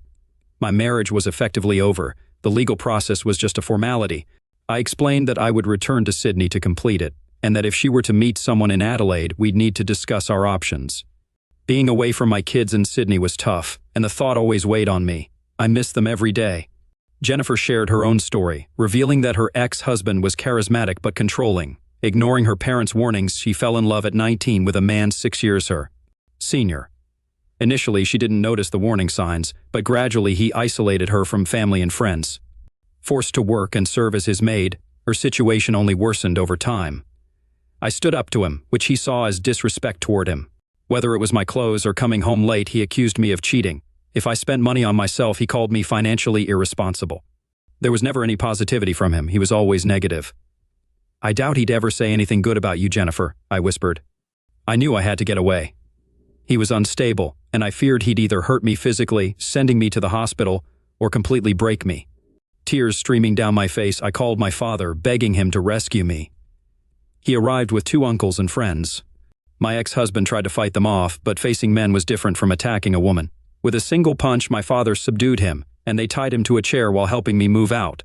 I immediately sought help from the police, getting a restraining order and an AVO against him. It's been 7 years since our divorce, and he has no idea where I am. I've hardly dated Mark. Fear has consumed me for so long. She looked into my eyes, her own searching.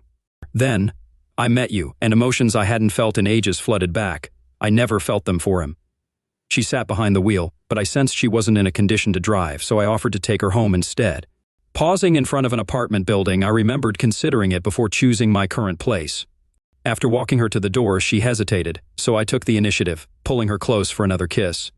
"I had a wonderful night, Jennifer. I'd love to do it again this week." "Any night works for me. I'm a pretty good cook." "How about dinner?"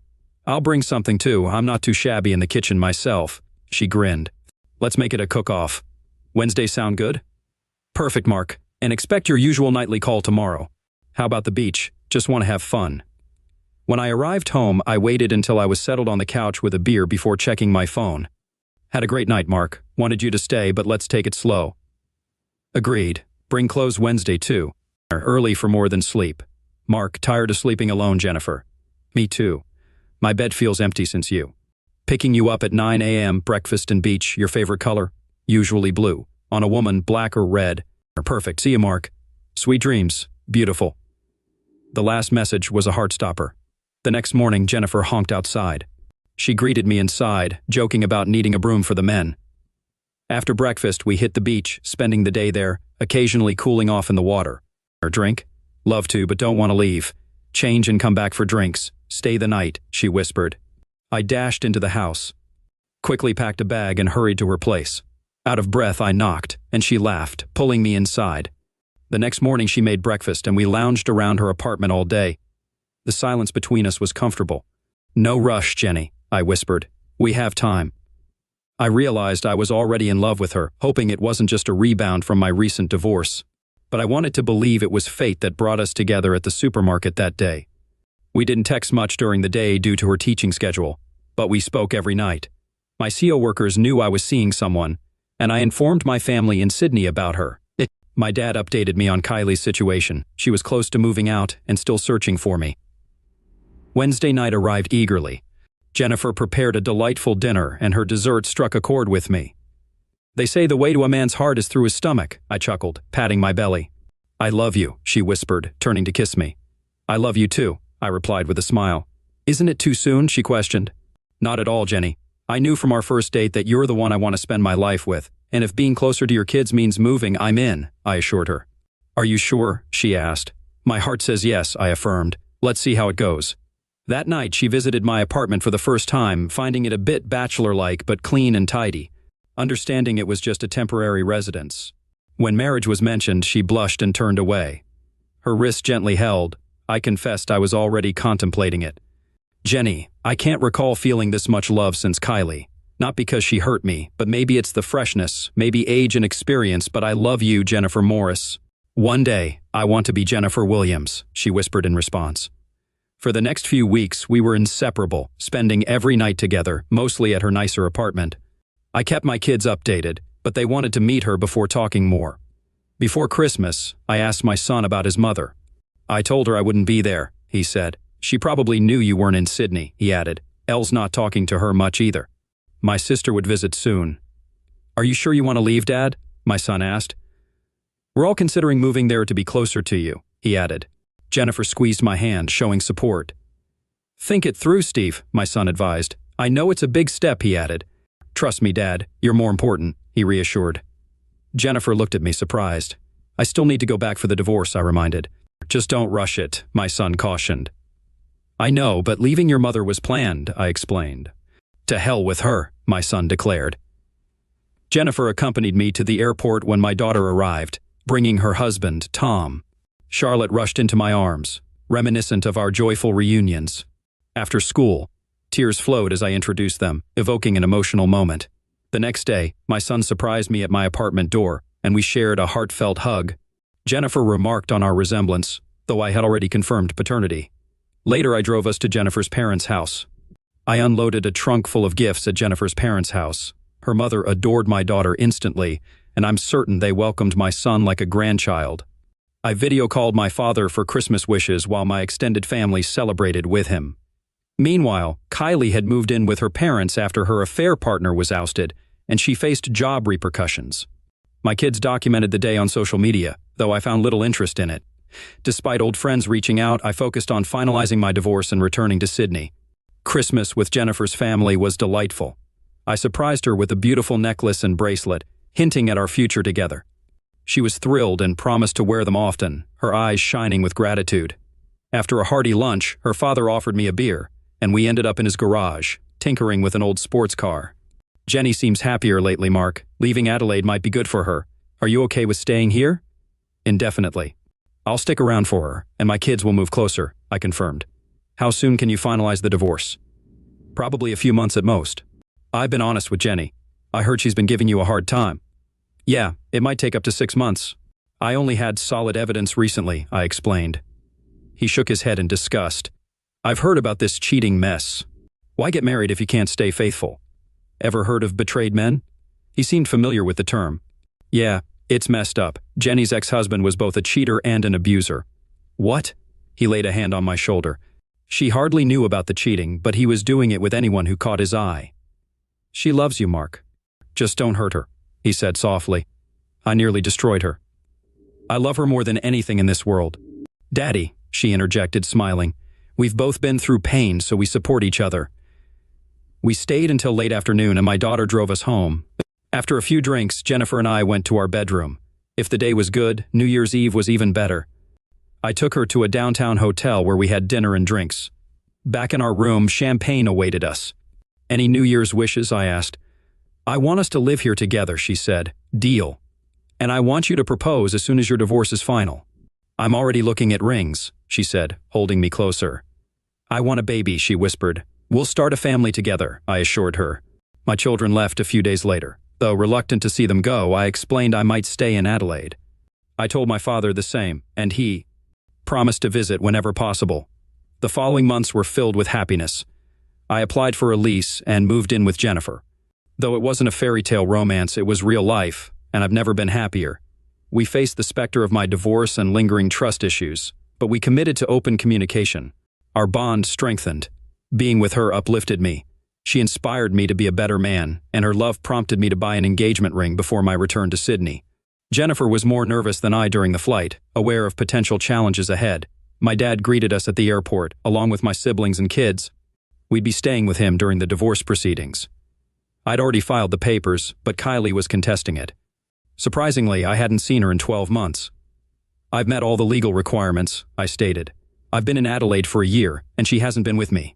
True, but she may still argue, my lawyer replied. But no judge will entertain her claims nor mandate counseling. Is Jennifer your partner? Yes, and once the divorce is final, we'll marry and start a family, Jennifer interjected. I'll contact her lawyer, my lawyer concluded. 3 days later, my attorney said Kylie would sign, making it a joint petition if I talked to her. The case would proceed smoothly. My lawyer suggests I speak to her, I told Jennifer. You're with Jennifer now, starting a new family. Are you still angry? My dad asked. Not really. Let her have her say, then let's move forward, I assured him. The following week, we were in court. Once she signed, the judge would approve our divorce, and I'd be free. A month after the divorce decree, I hadn't seen Kylie since she left for her date. As we entered the room with my attorney, Kylie looked shocked to see me with another woman. Ignoring her, I ensured Jennifer was comfortable, holding her hand on the table while she leaned on my shoulder. Finally, I faced Kylie. To be frank, she looked terrible. I'd heard that Kylie's life had been tough since I left her. I had no sympathy for her at all. She made a choice that cost her everything. She has no contact with our daughter, and our son barely speaks to her. My whole family cut ties with her. Even her own family was disappointed but felt obliged to accept her once my father kicked her out. Speak up, Kylie, so we can finalize this divorce. I want to move on with my life. You're in the past where you belong. Who is she? She asked quietly. That's Jennifer Morris. After the divorce, I'll propose to her. She'll soon be Jennifer Williams. I'll gladly accept his proposal because I want to be his wife and the mother of his children, Jennifer added. Once she says yes, we'll plan a simple wedding. Hopefully by then she'll be pregnant. I could see the pain in Kylie's eyes. I still knew her well. You bounced back pretty fast, she observed. I wasn't the one who cheated, Kylie. I remember the evidence I found. You never gave me an explanation. I left that night, and you said nothing. You didn't fight for us. I didn't need to fight because I was your husband, so in the end you weren't worth fighting for. You betrayed me, Kylie. After 20 years together, you showed your true colors. We discussed monogamy and fidelity. I warned you that if you were like my mother, I'd leave. You made my decision easier. Do you even regret it? Don't bother answering. You don't regret it. You regret getting caught, not exposing our marriage as a sham. You're just like my mother. Her lawyer interjected. I glared at him. Back off. If you don't like it, she wants to talk. I have the right to speak too. I made a mistake. Treason isn't a mistake. It's a series of decisions. Whether he seduced you or not doesn't matter. You slept with him and lost the right to call me your husband.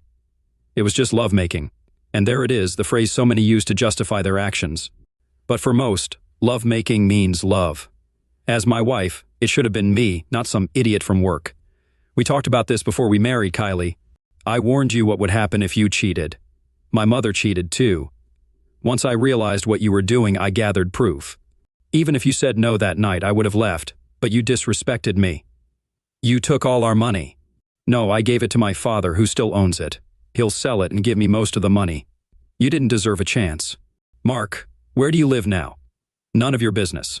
Our children can choose who they spend special days with.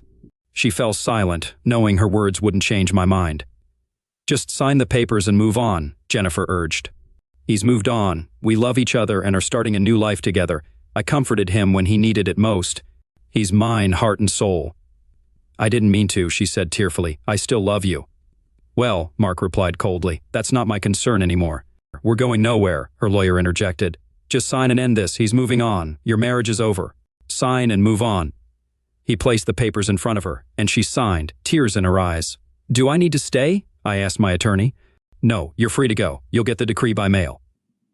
Then we're done, I said, rising with Jennifer and leaving the room. I'm sorry, Mark, she said. I'll always love you. Well, the apology meant little now. Those last 3 words still lingered. Yet the woman holding my hand was the one I loved, soon to be my bride in just over a month. Outside, my father, Naomi, Steve, and Charlotte awaited us at the cafe. Motioning with my head, we headed to the nearest pub. After buying a drink for each of us, we sat down, and I briefed them on the conversation. As I spoke, they perked up, realizing it was mostly me doing the talking. What did she look like? Charlotte asked. Pretty rough, definitely showing her age, Jennifer murmured in my ear. Did she sign the papers? My father inquired. Nodding, we raised our glasses and took sips. I went through something similar with your mother. I'm sure Kylie said what she needed to, just like your mother did with me.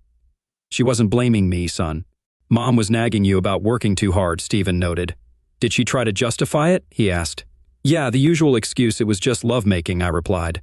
What with these women claiming it was only lovemaking, Charlotte mused almost to herself. I'm committed to my husband. If I want something, I turn to him, Naomi stated, blushing as she realized her audience included her father and grandfather. We shared a laugh. Well said, girl, those are words to live by, my father praised. And if he needs a little help, he knows what to do, Naomi added. Naomi, that's my grandfather, Charlotte exclaimed. He's not dead, and neither am I. I'm 65 and still capable, Naomi retorted. Your grandfather and I promised to be faithful after our failed marriages, my father shared. I'm just relieved it's almost over, I admitted. Infidelity is unforgivable. If you were younger, maybe I'd feel trapped, Naomi reflected, glancing at my dad. But he always supported me. We stayed in Sydney a few more days, discussing plans with family. Charlotte and Tom agreed to come to Adelaide while Stephen was still deciding but likely to join us. Surprisingly, my sister offered to join us for dinner, arriving alone with news of her own broken marriage. You can stay with us while you work things out, Jennifer offered warmly. You're family now, and my family is yours too. We're selling the house here and moving to Adelaide, I chimed in. Housing prices are more reasonable there. We'll buy a big house with room for our growing family, Jennifer added, placing my hand on her stomach. I'll be carrying our first child soon. How many kids do you want, Mark? She asked. As many as you want, Jenny. I love being a dad. A month later, I received the divorce decree, marking the official end of my marriage to Kylie Daniels. I never heard from her again, but word had it she left Sydney within 6 months of our divorce. According to Stephen, who was her sole point of contact, she relocated to Queensland to make a fresh start. After that, I stopped inquiring, and Stephen ceased updating me as I no longer had any interest in her whereabouts. Just 2 days after receiving the divorce papers, I proposed to Jennifer on the beach, surrounded by our families. She could hardly speak before I slid the engagement ring onto her finger. 6 months later, we tied the knot on the same beach just a short distance from our new home. As she approached me in her wedding attire, her pregnancy was unmistakable, yet my soon-to-be wife radiated happiness as her father escorted her toward me, offering her hand. Our smiles were uncontainable as we faced the celebrant. My dear ones, we are gathered here today. Update, I'm nearing retirement, and life couldn't be sweeter. Jennifer and I have been happily married for nearly 2 decades, cherishing every moment from our first date to our wedding day. 6 months after our return to Adelaide, both my daughter and son relocated here. My daughter is happily married with 3 grandchildren, while my son and his husband have adopted 2 children. A year post-divorce, my father and Naomi moved in with us in Adelaide, where my father peacefully passed away after nearly a decade. To support Naomi, we provided her a spacious granny apartment, ensuring her independence. My sister swiftly moved in with us after her own marital woes, bringing along her children. With our help, she found stability and eventually remarried, enjoying 15 years of wedded bliss. My brother remained in Sydney and maintained a relationship with our estranged mother. At 60, we learned of her passing. Despite our distant connection, Jennifer suggested we attend her funeral, embodying our commitment to being compassionate individuals. Surprisingly, she had remarried and embraced her husband's children as her own. While they weren't unaware of our existence, they were taken aback by her reluctance to acknowledge her estrangement from 2 of her children. We refrained from explaining the reasons behind our estrangement, as funerals aren't the appropriate time. We simply paid our respects before returning home, with no remaining relatives in Sydney. Within a year, my brother relocated to Adelaide to join us. Jennifer and I expanded our family, welcoming 2 boys and 2 girls. Despite our older children's excitement about having siblings and their willingness to babysit, Jennifer and I rarely ventured out. Nevertheless, our love remained strong, our bond unbroken, and we never went to bed angry. Our lives are just as vibrant now as they were when we first came together.